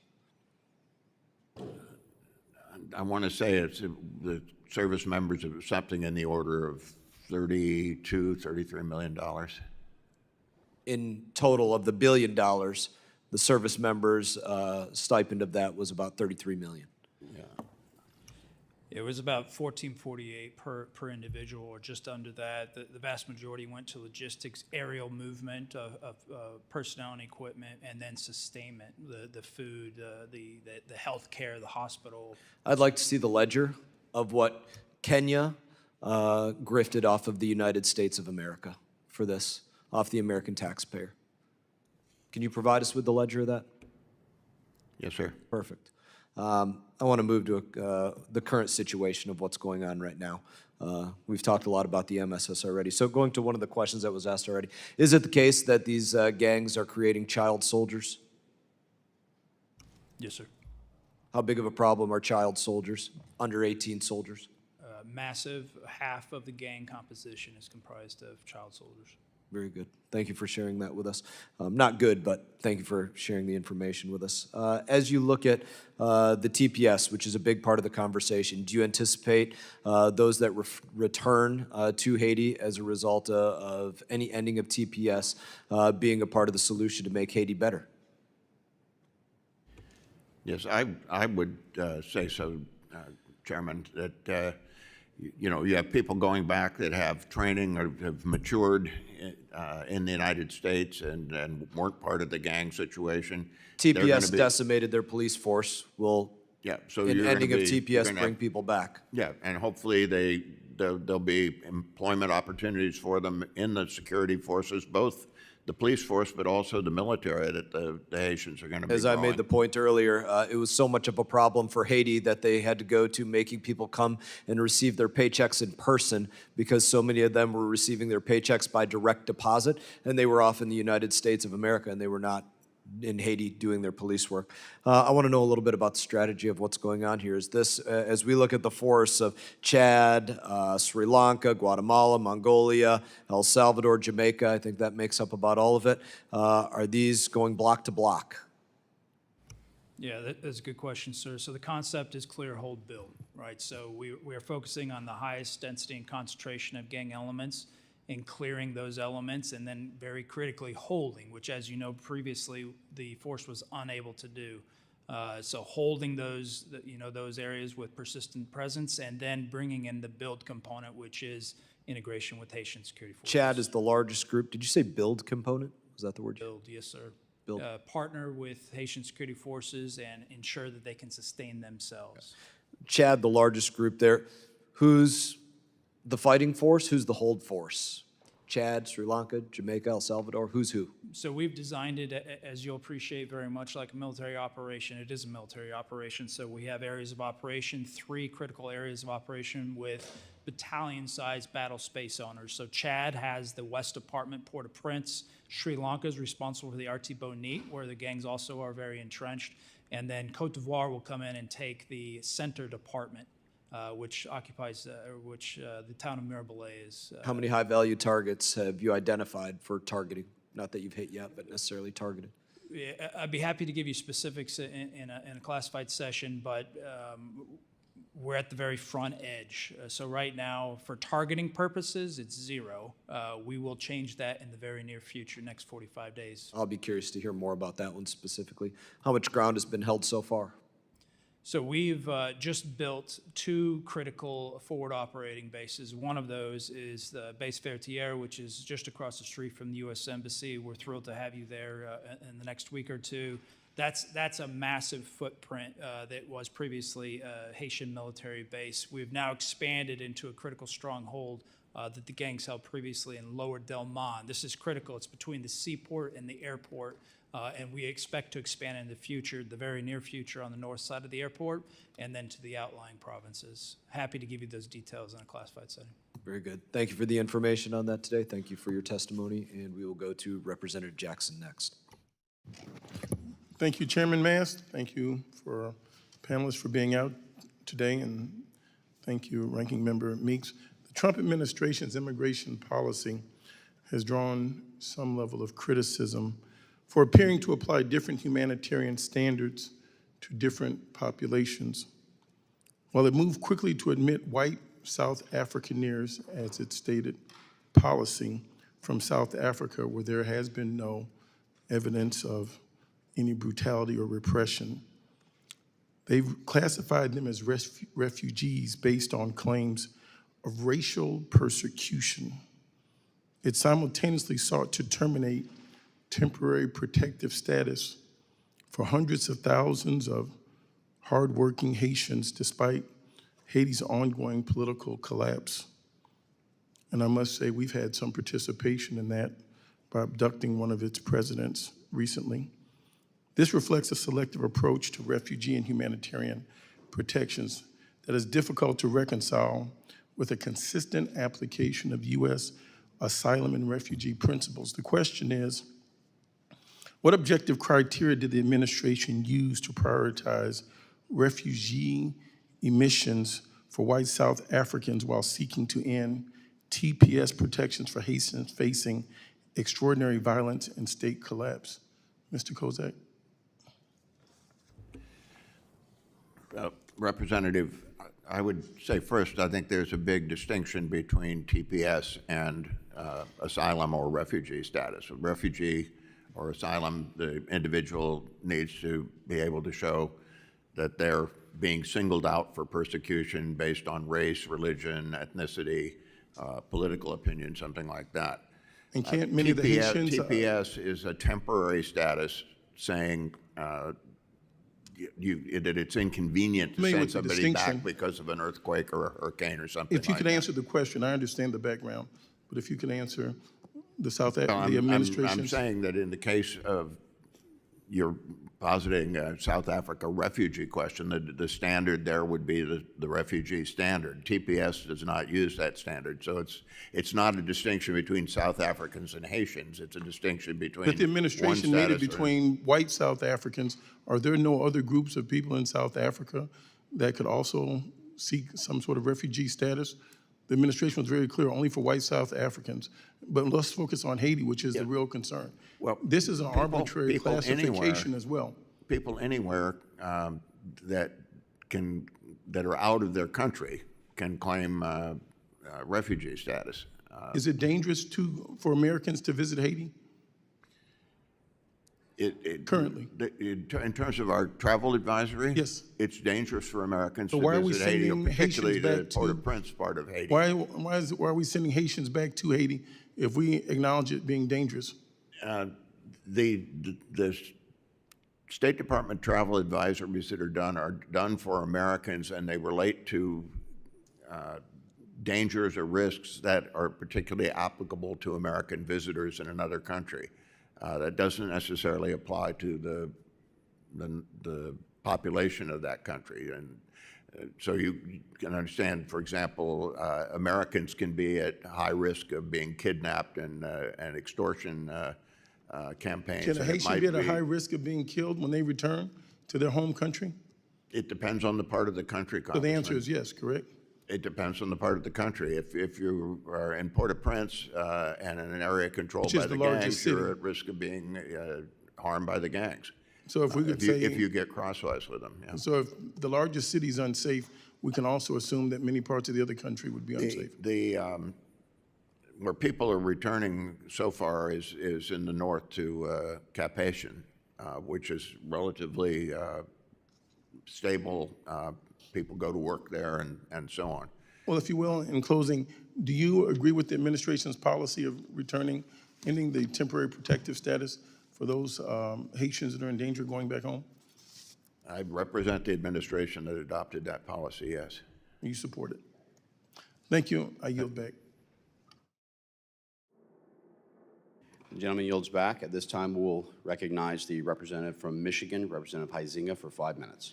Thank you, Mr. Chairman, and good to see you all. Mr. Kozak, I also happen to chair the U.S.-Canada Interparliamentary Group, and we have been having some obviously robust conversations with the Canadians about forest fires and a number of other things, not to mention trade. So at some point, actually beyond this, I'd love to have a conversation with you about that relationship at a different time. So if we can make that arrangement, I would appreciate that. Happy to do it. Oh, great, thank you. Not long ago, in fact, 2021, 5 years ago, a family from my previous district in Oceana County in Michigan went to Haiti on with a humanitarian purpose, serving with Christian Aid Ministries. Following a visit to an orphanage in the eastern part of Port-au-Prince, a husband and wife working as Christian missionaries, and their children were abducted and held for over 5 months by 400 Mawazo and part of the Vive Ensemble gang coalition, which is designated as a foreign terrorist organization, the FTO, which is accounting for, I think, as you had said to the chairman, sorry, I think it may have been Colonel Gorkowski, that about half of those armed gangs are now minors, correct? Yes, sir. Okay. Well, in total, 16 Americans and 1 Canadian, including women and children, were held for a $17 million ransom, and after months of negotiating by U.S. agencies, some of the hostages were eventually released. The others, while their captors were distracted, had quite a harrowing escape under the cover of darkness and were later recovered by our FBI in the Haitian bush. The DOJ finally served justice in December of 2025 when the ringleader of the 2021 abduction was sentenced to life in prison without the possibility of release. This story is just one of many that speaks of the criminal enterprises and depravity that dominate a small country. And I have to tell you, in my area, within my own personal church and within our community, both in the faith-based and non-faith-based area, Haiti has been a huge part of both humanitarian and mission fields. And a number of adoptions that have come out of there and those kinds of things is impressive. We have people trying to help people, but we see this lawlessness that has hit Haiti just impact so many families, both obviously down there as well as here in the United States. Colonel, the Gang Suppression Force's mission is to have a Haiti that can secure itself. And we've heard today that's quite a lofty goal and far from certain or possible in the near term. I think before you were cut off, one of my colleagues was asking you about the contract that the Haitian government has. And you were starting to say that this contract is performing a necessary function because of this FTO and the situation down there. So I just wanted to give you a moment to let you sort of answer that question that had been cut off. Yeah, thanks for that opportunity, sir. I will say, there are certain things the Gang Suppression Force can do and things they cannot do based on the mandate. And one of those, under international human rights law, we are The gang suppression force is restricted on their ability to do kill capture type operations of high value targets, and frankly, we don't have the robust intelligence capabilities needed to do that effectively. So I find it interesting that the U.S. government, nor certainly the Haitian government, don't have the ability to get the intelligence, and they actually have to employ and use these contractors to go do that. Isn't that the case? The Haitian National Police specifically are kind of leapfrogging, catapulting ahead in their ability to collect and process intelligence. So it's improving. And there's only a few hundred of them. That's accurate, sir. We're at about almost. And really need thousands, plural, not singular. Okay, so we were down in, there was a group of us that were down in the Dominican Republic in December and had the opportunity to speak to the charge, Mr. Wooster, via telecom. And I'm curious, at that time, it was pretty dire. Is Haiti in a better situation than it was 6-8 months ago, or are we in a worse situation? We are most certainly in a better situation now, but any additional assistance will, again, kind of catapult progress. And do you have an estimate, and my time is running up here, but Colonel, do you have an estimate of what a realistic timeline for Haitian forces to take the lead in securing their own sovereignty might be? I would estimate it to be at 2 to 3 years in order for them to grow the necessary personnel, but also train them effectively to take this over. I mentioned at the top that Haiti, based on its population size, needs about 30,000 security force personnel to effectively secure, according to international standards. Okay, and my time is up, but I would want to lend my voice as well to the chairmans about having a better understanding of what happened with those monies that were going into what was supposed to be a security force coming in. So with that, I yield back. The gentleman yields. At this time, we'll recognize the representative Cum-Lager-Dove for 5 minutes.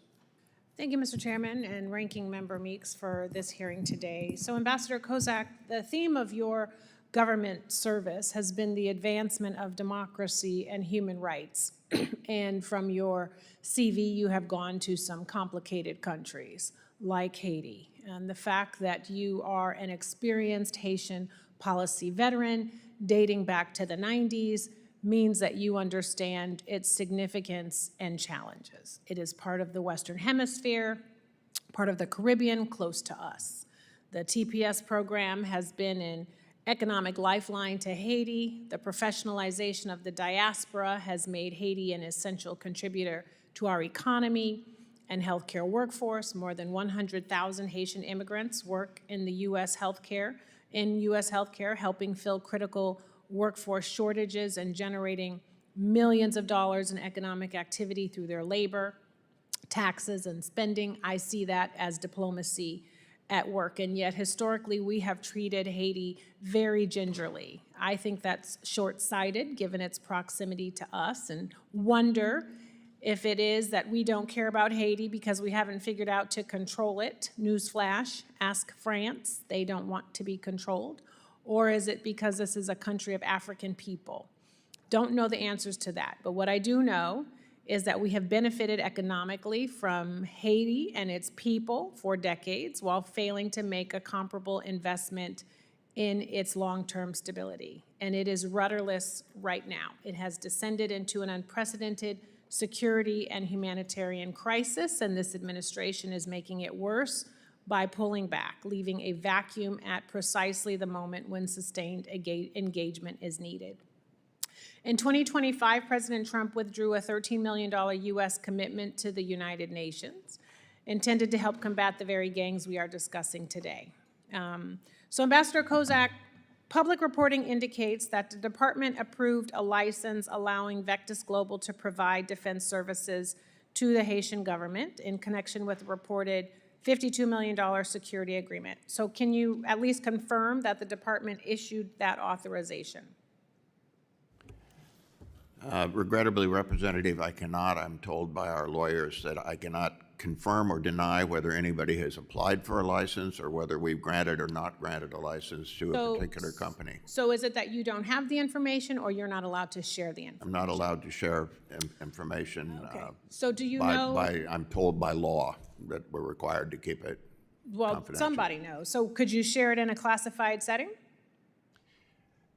I think the question would be for our Bureau of Political Military Affairs that runs the licensing, but my understanding is that they're not able, there are reporting requirements they have with Congress. I get it. Nobody wants to tell us anything. So do you know if the license authorization is for 1 year or 10 years?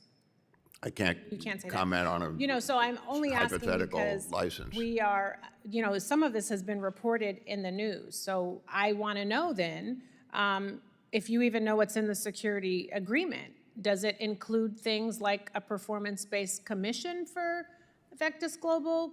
I'm assuming you probably can't share that either. I'm also wondering how they would collect taxes, because part of the agreement, and we've heard about it, includes revenue collection. So wondering what that looks like, and do they get a commission based on how much taxes they collect? But I'm assuming, I mean, I'm also curious as to who they report to. And the reason why I ask is because, I mean, these are like due diligence questions. So at the very least, can you share what due diligence the department conducted on Vectis Global and its ownership and leadership? I don't know the answers to most of those questions. I would say what I do know is what the Colonel mentioned earlier. Yes, and is that this private military contractor does report to a task force that's headed by the Haitian Prime Minister. Right. That we know from the Haitians telling us. The reason why But I do ask I'm not aware is of because the. Eric, and I don't want to have to ask you any more questions that you can't answer or are told not to answer. But it's interesting because Eric Prince is the head of Vectis Global. He's also a longtime ally and donor of the president, and it seems like once again we are approving licenses to go to friends and family members of Donald Trump, when we really should be focusing on how we can have diplomatic engagement to create lasting peace in countries that are important to us, that are of close proximity to us.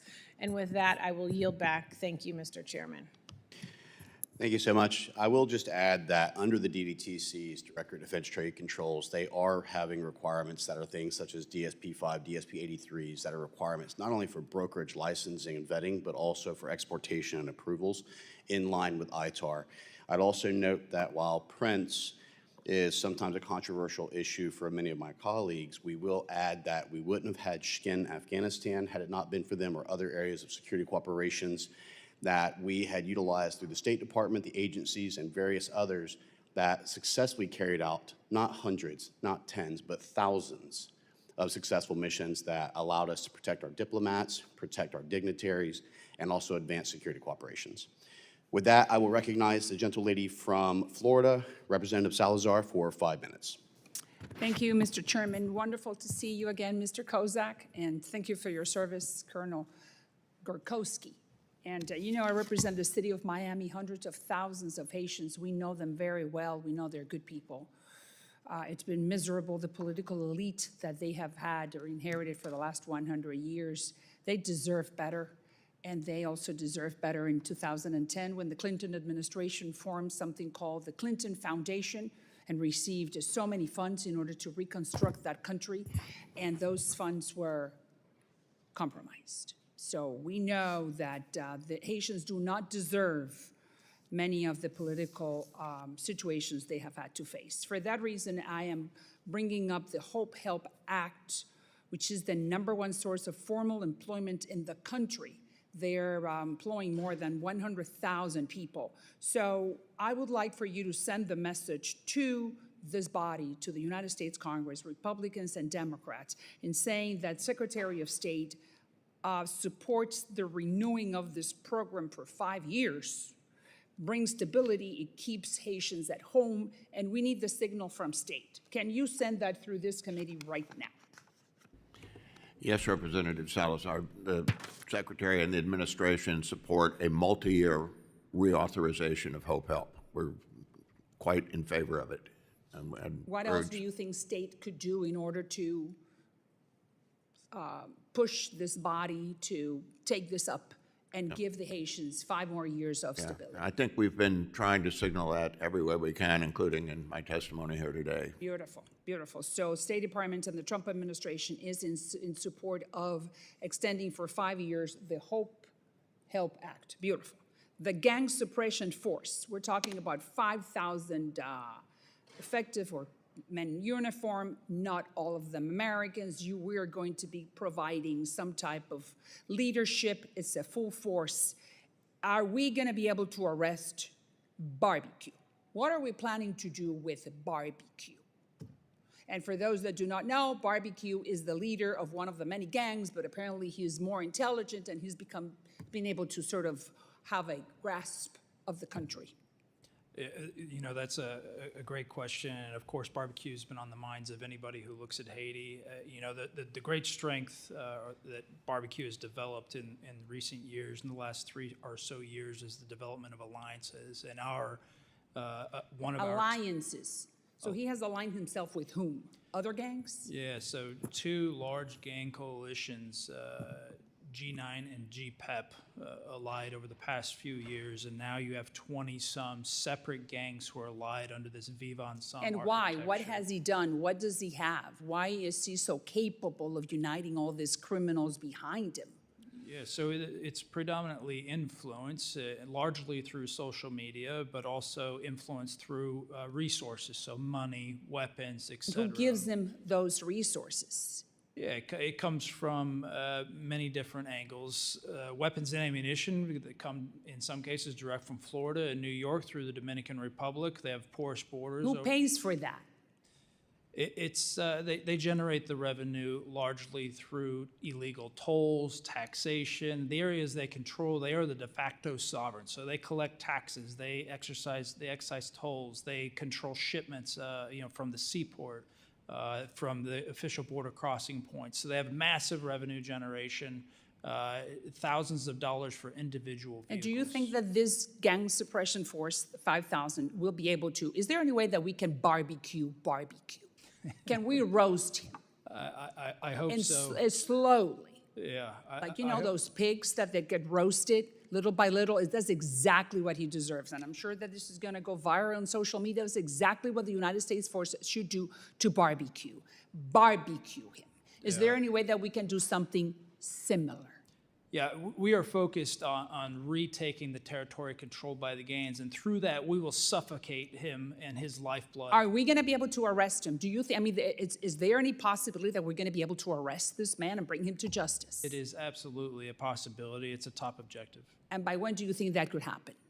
It's hard to put a timeline on these things, but I will tell you, we will have full operational capability this fall, and that's the point at which we will start constricting his maneuver space. And then decapitate him, since you told me that he is the barbecuing him, meaning decapitating the head, meaning him, and then the rest of the gang organizations may crumble. Okay, my time is, I just have one more question for you, Mr. Kozak.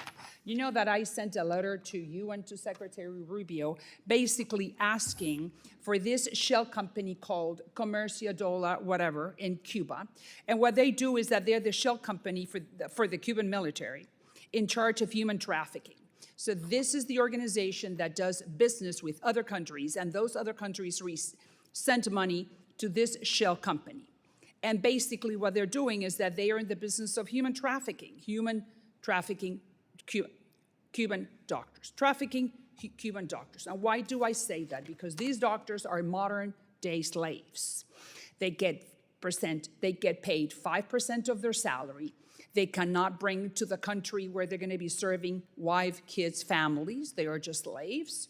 They cannot receive the money. That money that they are earning is deposited in a Cuban bank. Bottom line, modern day human trafficking. Is there any way that you can put this shell company on the blacklist? And when I say that, why does that happen? Because when that happens, then you will be saying to those countries that legally they cannot send money to this organization. You have the golden touch to stop this. When could you do this, sir? Thanks for the question, Representative Salazar. I think you've seen that we have been progressively hitting the GAESA entities, and certainly the Bravo. Yeah, and Share it. what I'll have to Melia. check is that there are when we hit one of the parent entities, automatically the subordinate ones become subject to sanction as well. But this is one of our high priorities, is stopping that program of making, basically where others are renting or slave labor from the Cuban security services. That's correct. So we absolutely share your desire on this, and we've gone after the parent company. So I'll Is this get back to you as to comerciadora? whether that individual shell company is. So you're sending the message that those countries from cannot be Florida. sending any more money? Yeah, it's no more. Thank you so much. You Chairman, were can I late. take a quick yield break? back. Thank you. And I would just add also, when we talk about the influence of barbecue, please note that he was very close to the previous president, which gave him a lot of influence, and he pushed it in a way where he would actually say that I'm here to stop what's going on in Haiti. He was also a national police officer for a while, so he did have influence, he did have leadership, he did have a mentorship, and I think that they trusted in it, but it needs to come to an end. At this time, I'd like to recognize the gentle lady from Pennsylvania, Ms. Dean, for 5 minutes. I thank you, Chairman, and I thank the Chairman Mast and Ranking Member Meeks for holding this hearing. I thank our witnesses for being here today. As has been described, Haiti is in the middle of one of the worst humanitarian crises in the world. Nearly 1.5 million Haitians are currently displaced, according to IOM. 5.8 million Haitians, half the population, are food insecure, hungry, according to World Food Program. Vital health and social services collapsing, access to health care inconsistent, schools frequently closed. Ambassador Kozak, you testified that the United States' overarching objective in Haiti is baseline stability. And it seems that while gang violence has exacerbated Haiti's humanitarian crisis, Haiti's underlying humanitarian crisis is also a continuation or a cause of the continued violence and instability, an ongoing cycle of instability that I know you both are interested in breaking. But let's take a look at what has happened. And this started on January 20th of this administration. Due to the dismantling of USAID and other cuts at state, there have been significant cuts to U.S. humanitarian assistance to Haiti. Specifically, January 20th, when the president was sworn in, he ordered a review of foreign aid, which began an immediate 90-day pause. March 10th, 83% of U.S. aid programs cut. March 28th, the reduction in force notices went out. Ambassador Kozak, under this administration's watch, life-saving programs for healthcare, HIV treatment, food security, and clean water canceled outright. Some estimates put the cuts at up to 50% of all assistance programs that were in place for Haiti. Yet, the department continues to refuse to provide this committee with a full list of what was terminated, despite previous assurances that you would. Why is that, and when will we get a full accounting of that which has been cut? Okay, thank you, Representative Dean. Let me be clear that I think the administration's policy was to continue life-saving programs that provide water and food and so on. One thing we have done, though. No, but I'm asking you specifically, programs that were cut. That's the reporting that we want. I understand what you said. And this is where we need to go back to the what's left of USAID that has those figures. But what I want to do is put this in the right context. What the effort was. I have heard the context before. Mr. Ambassador, please. All right. We're asking for specific reporting.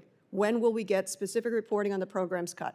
You can tell us later, or in addition, that which you replenished or shifted, what was cut? For example, it is estimated that $784,000 worth of health commodities were let to partially expire. What happened to those things on the shelves? Did the Haitian people ever get those life-saving things, or did we just wind up trashing them? Do we have reports?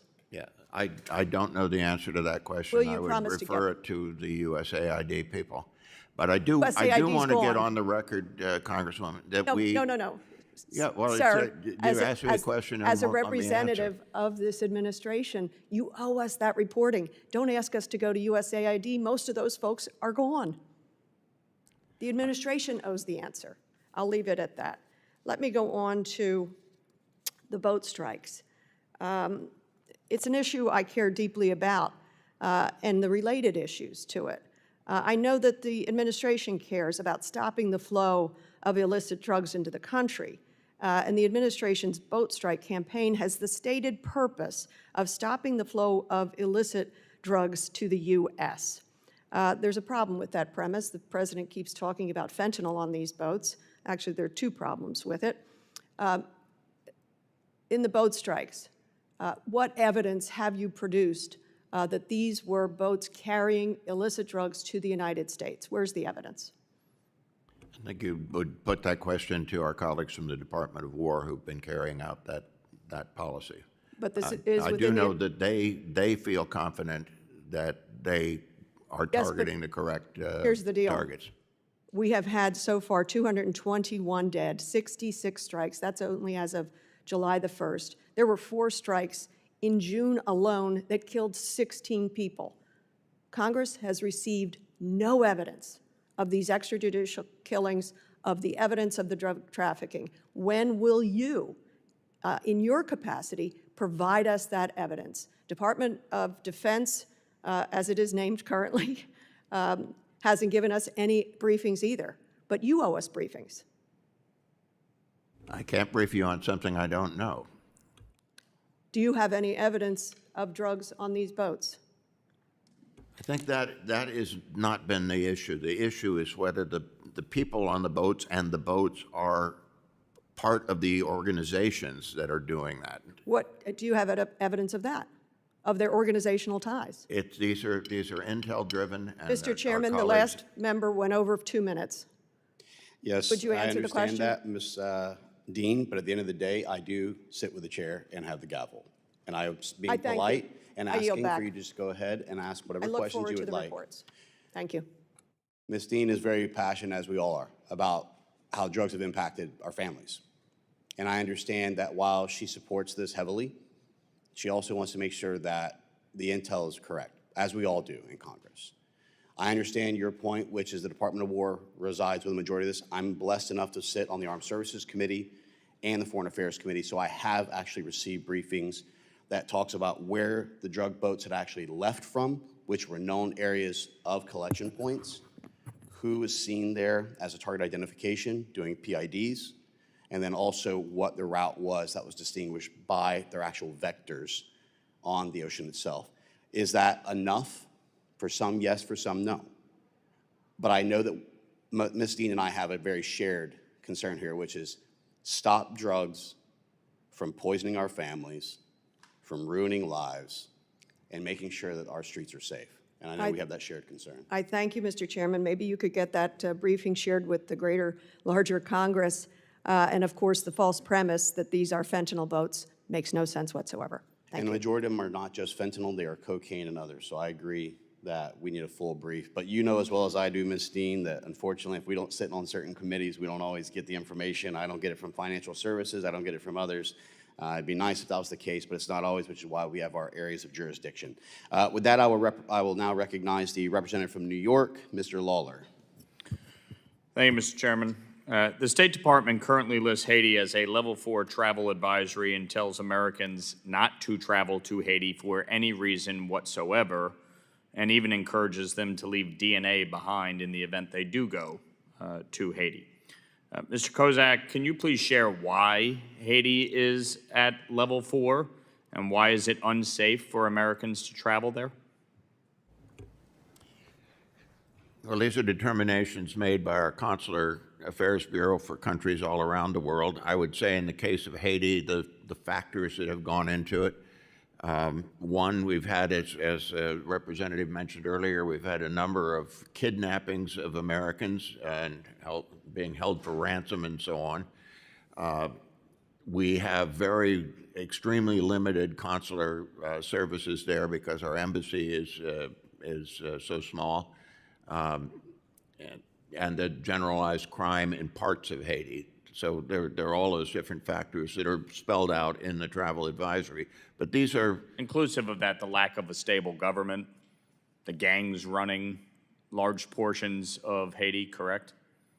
These are all part of the determinations? I have to go back and look at what the consular affairs cites there, but certainly that contributes to the risk of being kidnapped and so on, not having a stable government and having gangs in charge of areas of the country. Right. It's okay to acknowledge the situation on the ground there. Now, when DHS made the determination to terminate TPS for Haiti, did they consult with the State Department at all about the situation on the ground? DHS does consult with us about country conditions, both with respect to TPS determinations and with respect to. Okay, so in that consultation. But the decision is their decision. I understand. It's In not, that consultation, what did State say to the Department of Homeland Security? I don't recall, but I think you can say that. Well, it's not that we say here is what we think about TPS. We say here is the situation on the ground in Haiti. I would imagine you conveyed to the Department of Homeland Security that it is unsafe on the ground in Haiti, correct? I can't imagine that State said it's a safe. Take a look at the location. Human Rights Report and other reports that we've done over time. They're consistent on that there's a really big security problem in Haiti. That's why we are standing up the gang suppression force, no doubt about it. Right. So wouldn't it stand to reason that before terminating TPS, we would want the gang suppression unit to do its work and ensure the safety and well-being on the ground?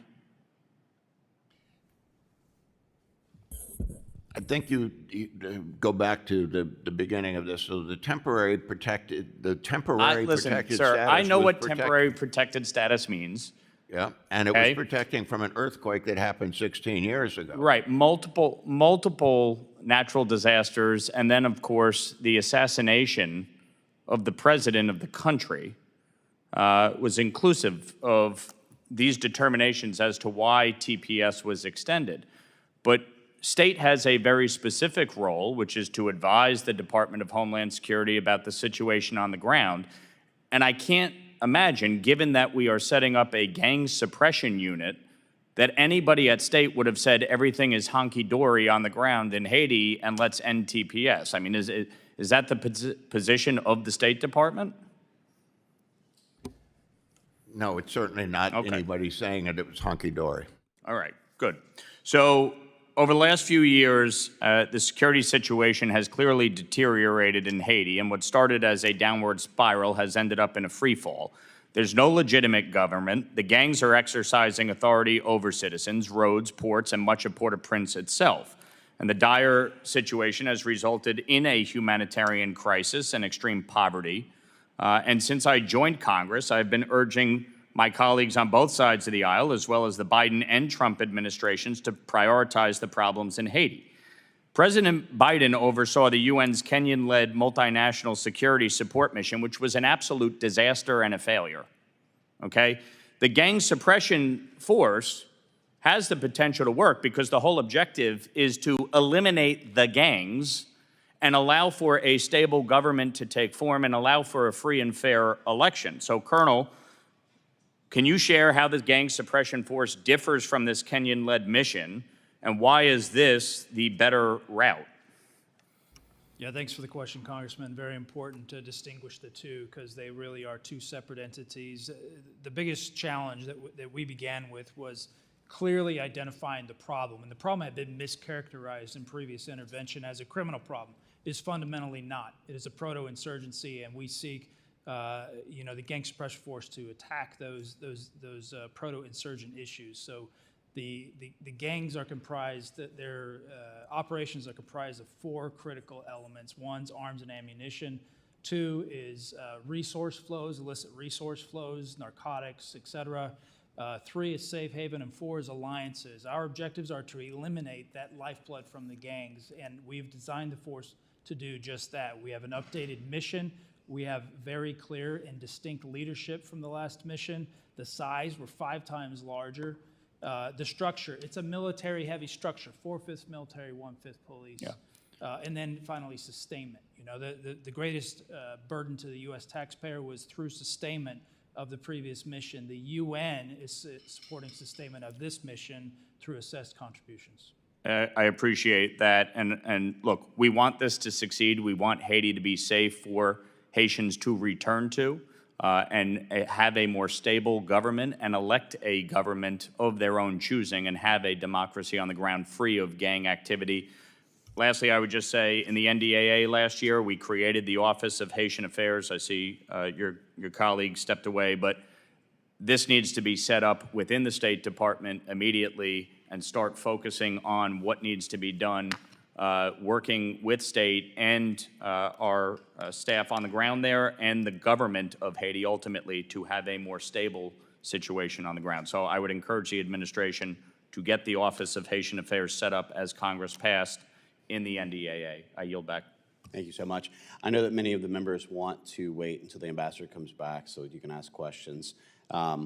In the sake of saving time, and again, I'm giving people extra time because I do think this is a very important issue.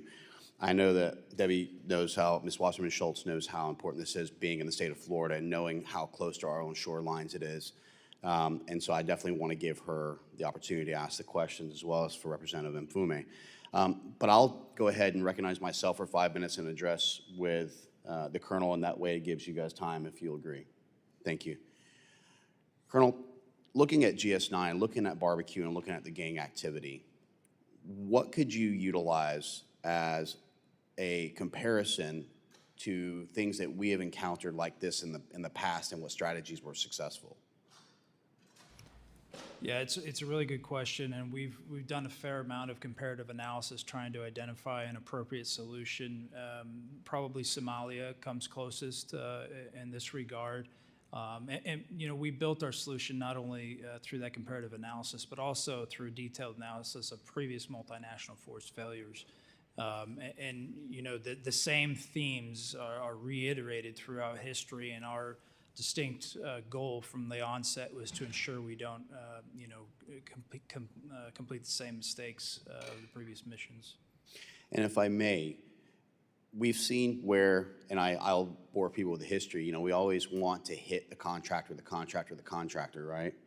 I would argue that Lewis and Clark actually was a contractor as well who mapped out America, and we didn't have issues whenever it was to our benefits, and we've certainly seen where there are benefits, especially being a U.S. Army combat veteran myself, having been a contractor myself in various factions, whether it be with the agency or whether it be with the State Department, there are certain permissible capabilities that we have under letters of authorization, or in Iraq, for example, when you had the CPA, Coalition Provincial Authorities, that enable us to do things that is not governed by the Uniform Code of Military Justice and enables things to be able to come to fruition. We have to recognize that sometimes in warfare, sometimes in gang terrorist activity strategies or anti-gang strategies like this, there are certain restrictions and handcuffs on us that without that we could resolve very quickly. I lead that question into asking, what is the current oversight? Do you feel it's adequate for what we have regarding contractors in Haiti? Because here's what I always am concerned with. I don't want another Nisour Square incident. I don't want another outrage in a country where we actually cause more diplomatic damage and more destabilization. And America's been great at destabilizing nations like Afghanistan and Iraq for 20 plus years, and I certainly don't want us to see a prolonged war again. But I also want to see stability and improvement for the Haitian people. Do you feel there's adequate oversight and cooperation between the government and these contractors to see this to success? Congressman, I do. You know, contractors are a part of conflict. Christopher Columbus was a military contractor. So it goes back through the duration of history. There are certainly elements of this conflict that the contractors and as a part of the Haitian task force, things that they can do and execute that are essential, and there are elements that have to be done by the gang suppression force. There's justification for each of those parallel efforts, but they must be parallel, and I do think they have the necessary oversight structures in place. I would caution using Christopher Columbus, given his treatment of the people of Hispaniola, and noting that it was under the doctrine of discovery under the Vatican that was actually approved by the Queen Catherine of Spain at the time, and the idea of expansionism and his own doctrine. He came back and wrote in his diary that the people of this nation do not know the wealth they have and will make great slaves for us. Yeah, I'm not exactly a massive Christopher Columbus fan in history, just to be clear. Mr. Ambassador, I want to ask, have you seen, with the current status of the Haitian government or its transitional peace, cooperation that would give you any type of confidence that we're working towards stability and not just replicating what we've done for a decade now?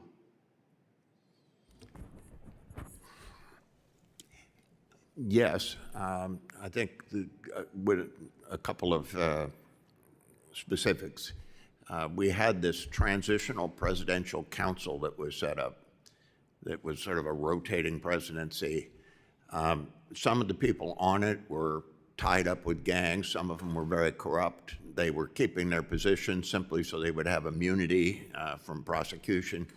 That is not the kind of government that gives anybody any kind of confidence of stabilization or anything else. Thank you. Happily, that despite an effort that they made to displace the prime minister and prolong their tenure, that didn't happen. They're gone. The prime minister,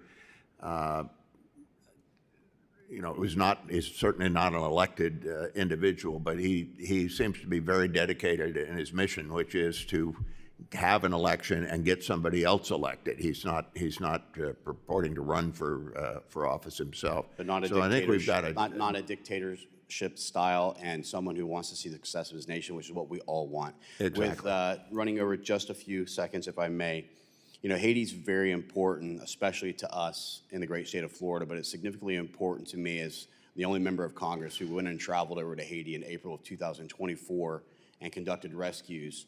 One of those rescues, which was 10 individuals out of an orphanage, the second rescue, which was 13 people out of a missionary.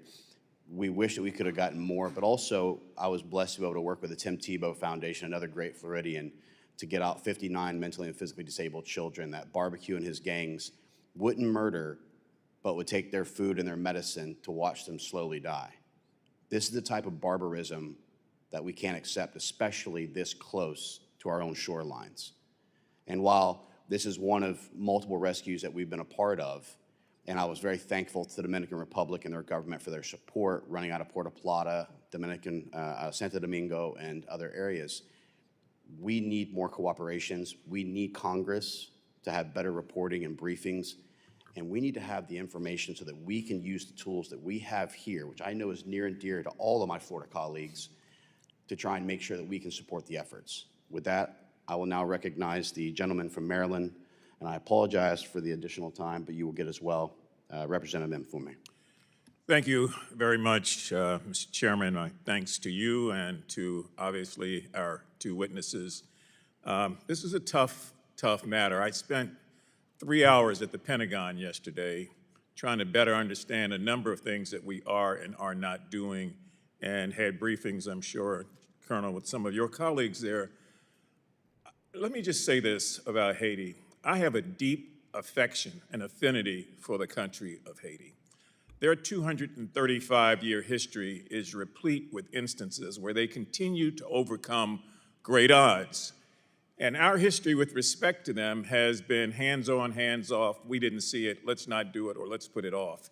And so our treatment of Haiti as a government has been temperamental, it's been periodic, but it's never been sustained to the extent that we, in fact, are trying to find a way to make sure that the foundations that need to be there are there. They've got a rich history.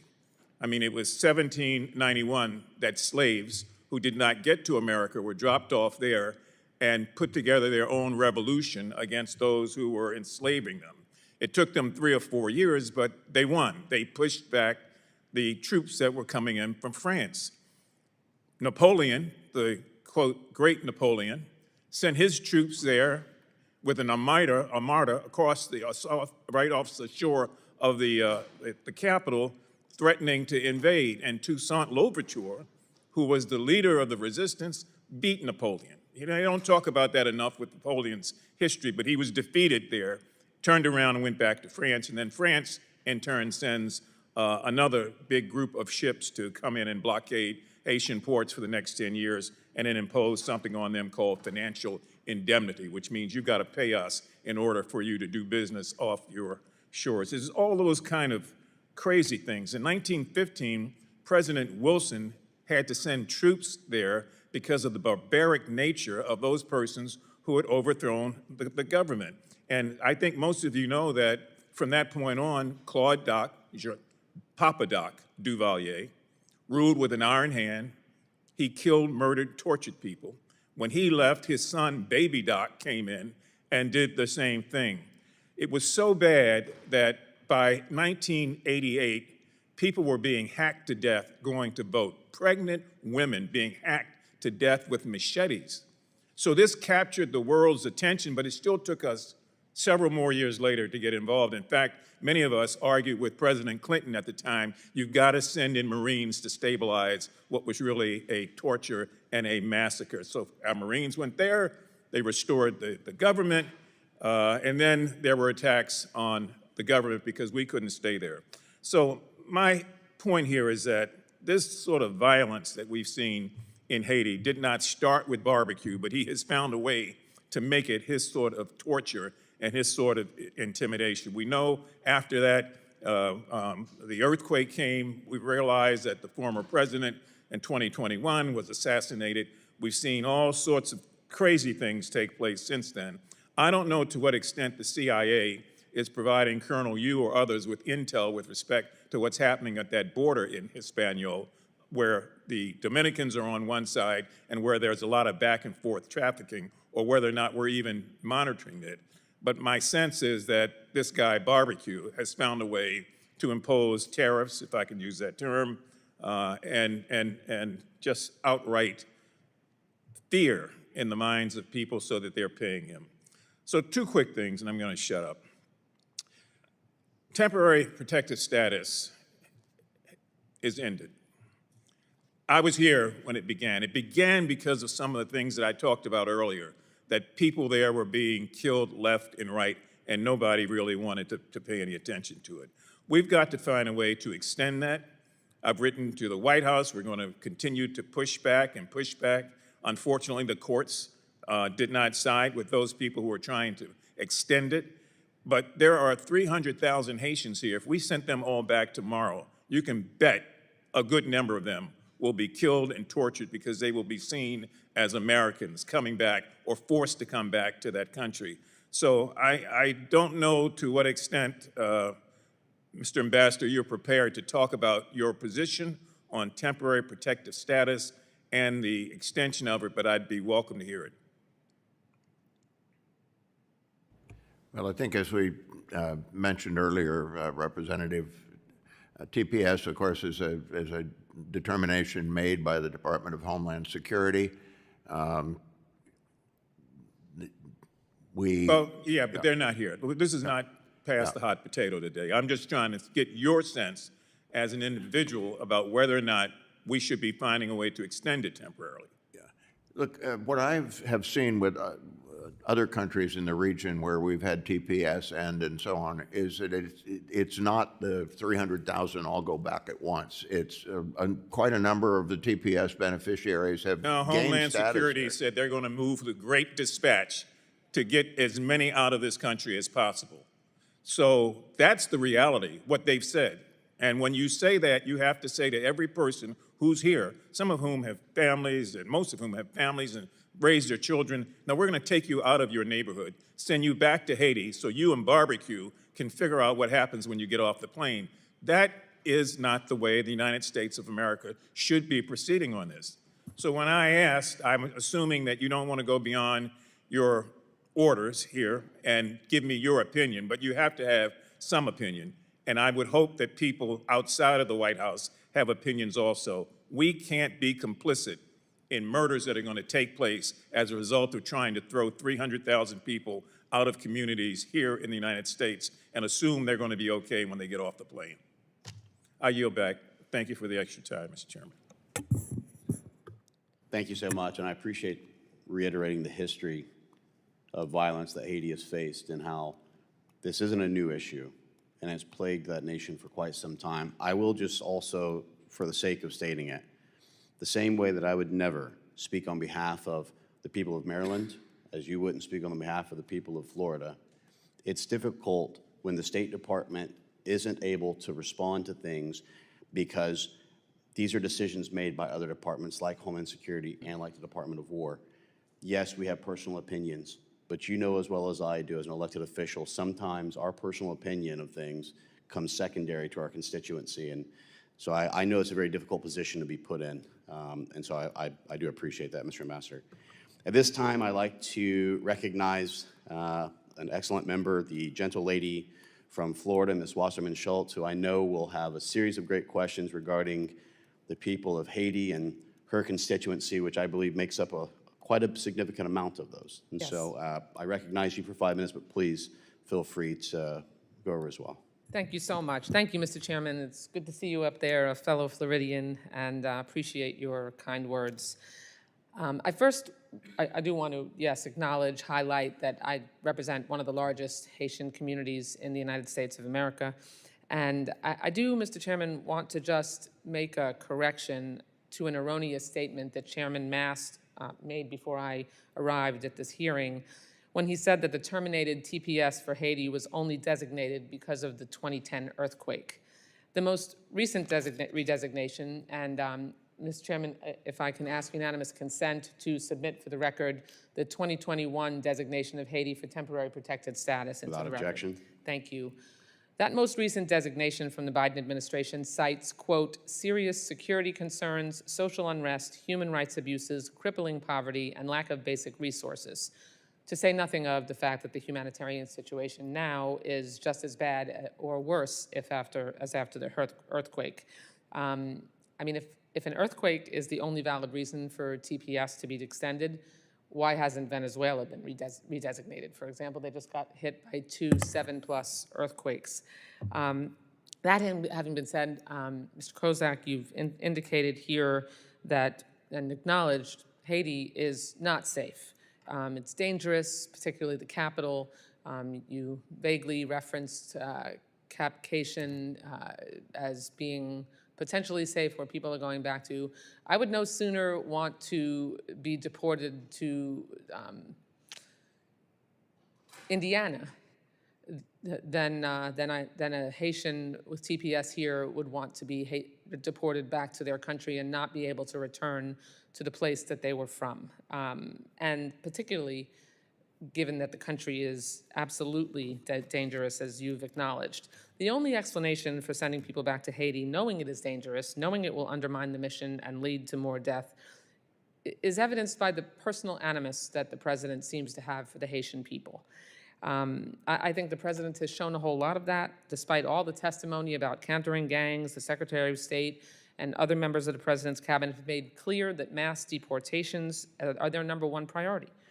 And I mean, unless you're talking about self-enrichment, which is also ranks right up there with the president's priorities. Your job is to stabilize Haiti. Are those missions in conflict? Is it possible to stabilize Haiti while sending 350,000 people back there? Mr. Mfume just indicated correctly, the president has said, and Department of Homeland Security has said, they are planning on rounding up 2,000 Haitians who have no longer have TPS a day and sending them back to Haiti. So it is going to be a massive effort to deport all 350,000. And I know that ripping Haitians from their jobs and citizens' kids, that'll be the administration's priority. That's an unacceptable situation, and it's one that we should not accept. Chairman Mills, I would commend to you legislation that I am working on and about to introduce that would require that there be consultation with the Department of State and consider states' recommendations about the conditions on the ground in a country to factor into whether it's appropriate to revoke TPS for a particular nationality. So we'll send that over to you. I'd love to ask you to consider Thank you so much. And obviously, it's very important to get whole of government input. Thank you very much. Mr. Kozak, I have strong disagreements, shifting gears here with this administration, but I want to highlight something important that the State Department did do last week. For the past 3 years, I've advocated for the release of Cuban artist and political prisoner Luis Manuel Otero Alcantara, and I'm grateful that he's been freed and brought here to the United States. There are still hundreds of political prisoners in Cuba, including Michael Castillo-Perez, and I'll work with anyone to help set them free. So I want to share some quotes from Cubans. Quote, "We are locked in cages. Constant loud noises, crying, screaming all around. I hear the sounds of guards punching, the clanking of handcuffs, screaming horribly as they hit him. I have asthma. I can't breathe. Small meals that arrive cold and water I would not give a dog. I've not seen the sun for approximately 1 month. A trauma that will take a long time to erase, if it's even possible." Mr. Kozak, what kind of government would treat prisoners this way? Inhumane conditions, no due process, limited contact with the outside world? The Cuban Communist government. Right. Also our government, because I think you should know that those comments are from Cubans here detained by ICE. And the reason that Cubans are being held by ICE for months on end, sent to random countries in Africa where they're tortured, or left for dead across the border in Mexico is that the Cuban regime refuses to accept deportation flights, correct? They accept some. Very few, very few.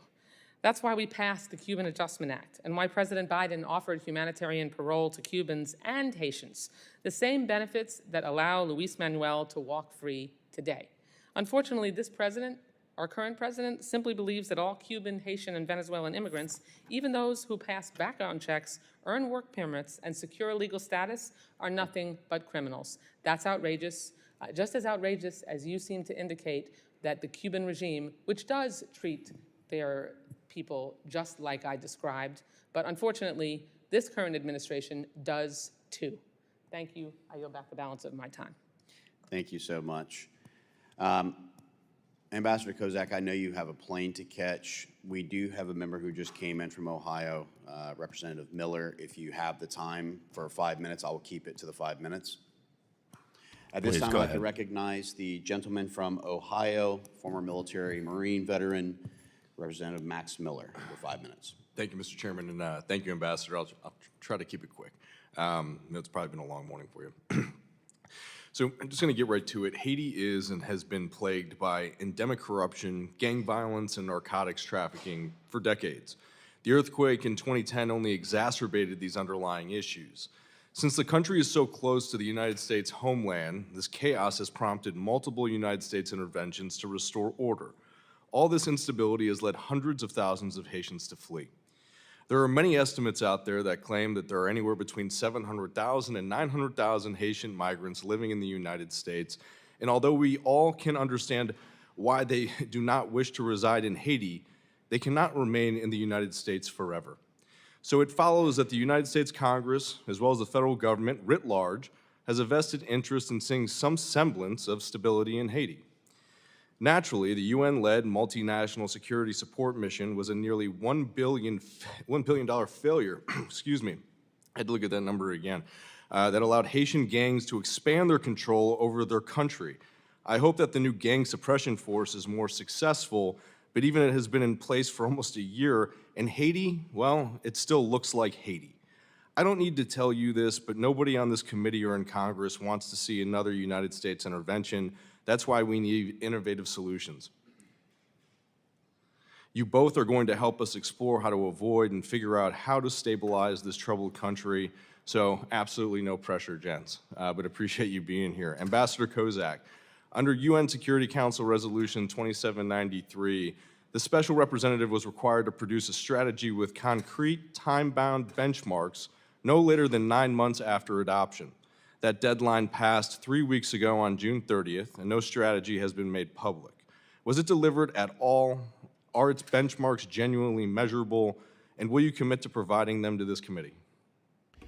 Yes, sir. My understanding is that the special representative did provide the UN Security Council and the Standing Group of Partners such benchmarks on June 29. So they exist. Colonel Gorkowski talked about them a little bit, and I don't see any reason we can't provide them to you. I'm not sure of that. I don't know what status they have. Yeah. I trust your word, and I kind of knew the answer to that already. I just wanted for the people and the American people and everyone to hear that you are compliant and transparent and that you are willing to work with the committee, which I am grateful for. So thank you for that answer. Last thing for either witness, and then you're off the hook, and I'll get out of your hair. With my remaining time, I'd like to just briefly hear from both of you to understand what success looks like, but I'm more interested to hear what you think failure looks like. What does future of Haiti look like after a mission failure, and what does it mean for the United States? And please, if you can, be very candid. This is up for our constituents, and there has been a lot of misinformation about this context and topic. I'll take a stab at it. I mean, when we came in and reviewed this to begin with, one of the options we looked at was, okay, can we just put a fence around it and say that we'll never be able to fix this place? The cost of doing that is astronomical. There's no way to, it's so close to the homeland, aside from the human cost, there's no good way to do it. So we really cannot fail to succeed in this mission. What I would say success looks like is that the gangs lose their ability to control and dominate big parts of Haitian territory, particularly the vital infrastructure, the airport, the ports, the roads that interconnect those with the cities, so that people can start to do business and get on with a normal life. So that's part of success. But the other part is getting a Haitian government that people have, that they feel they elected and can have some confidence in. That's been absent for some time. It's also having a Haitian security force that can hold those gains over time. We put a lot of money in over the years, but the one thing I've never seen was Haiti ever have a security force that came anywhere close to the size and the capability that they really needed. And then they start relying on gangs for things, and you end up back where we are today. So that would be my vision of what success looks like. But failure is that you end up with gangs basically taking over a failed state and operating, running drugs, running human trafficking, exporting all manner of chaos in the region and directly to the United States, and a huge, massive outflow of additional people who would be fleeing that chaos. So that's what we don't want to see. Thank you very much. And Colonel, you can speak, but I'm over my time, and I just want to be conscious. So just lastly, failure is very much this proto-insurgency tipping over into an insurgency. That is a worst-case scenario. 2009 Afghanistan, we had a ratio of security personnel to population that was about 108,000 people. We can't see that in Haiti. That is incredibly too much of a contribution. So there are four elements of the threat that have to be neutralized. I mentioned arms and ammunition, illicit revenue generation, safe havens, and alliances. Success for us is the removal from a security standpoint of all four critical elements of that gang lifeblood. Awesome. Thank you very much, gentlemen. Very much appreciate your time. Thank you, Mr. Chairman. I go back. Thank you.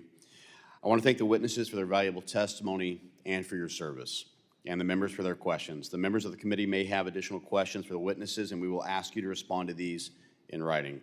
Pursuant to committee rules, all members may have 5 days to submit statements, questions, and extraneous materials for the record, subject to the length and limitations. Without objection, the committee stands adjourned.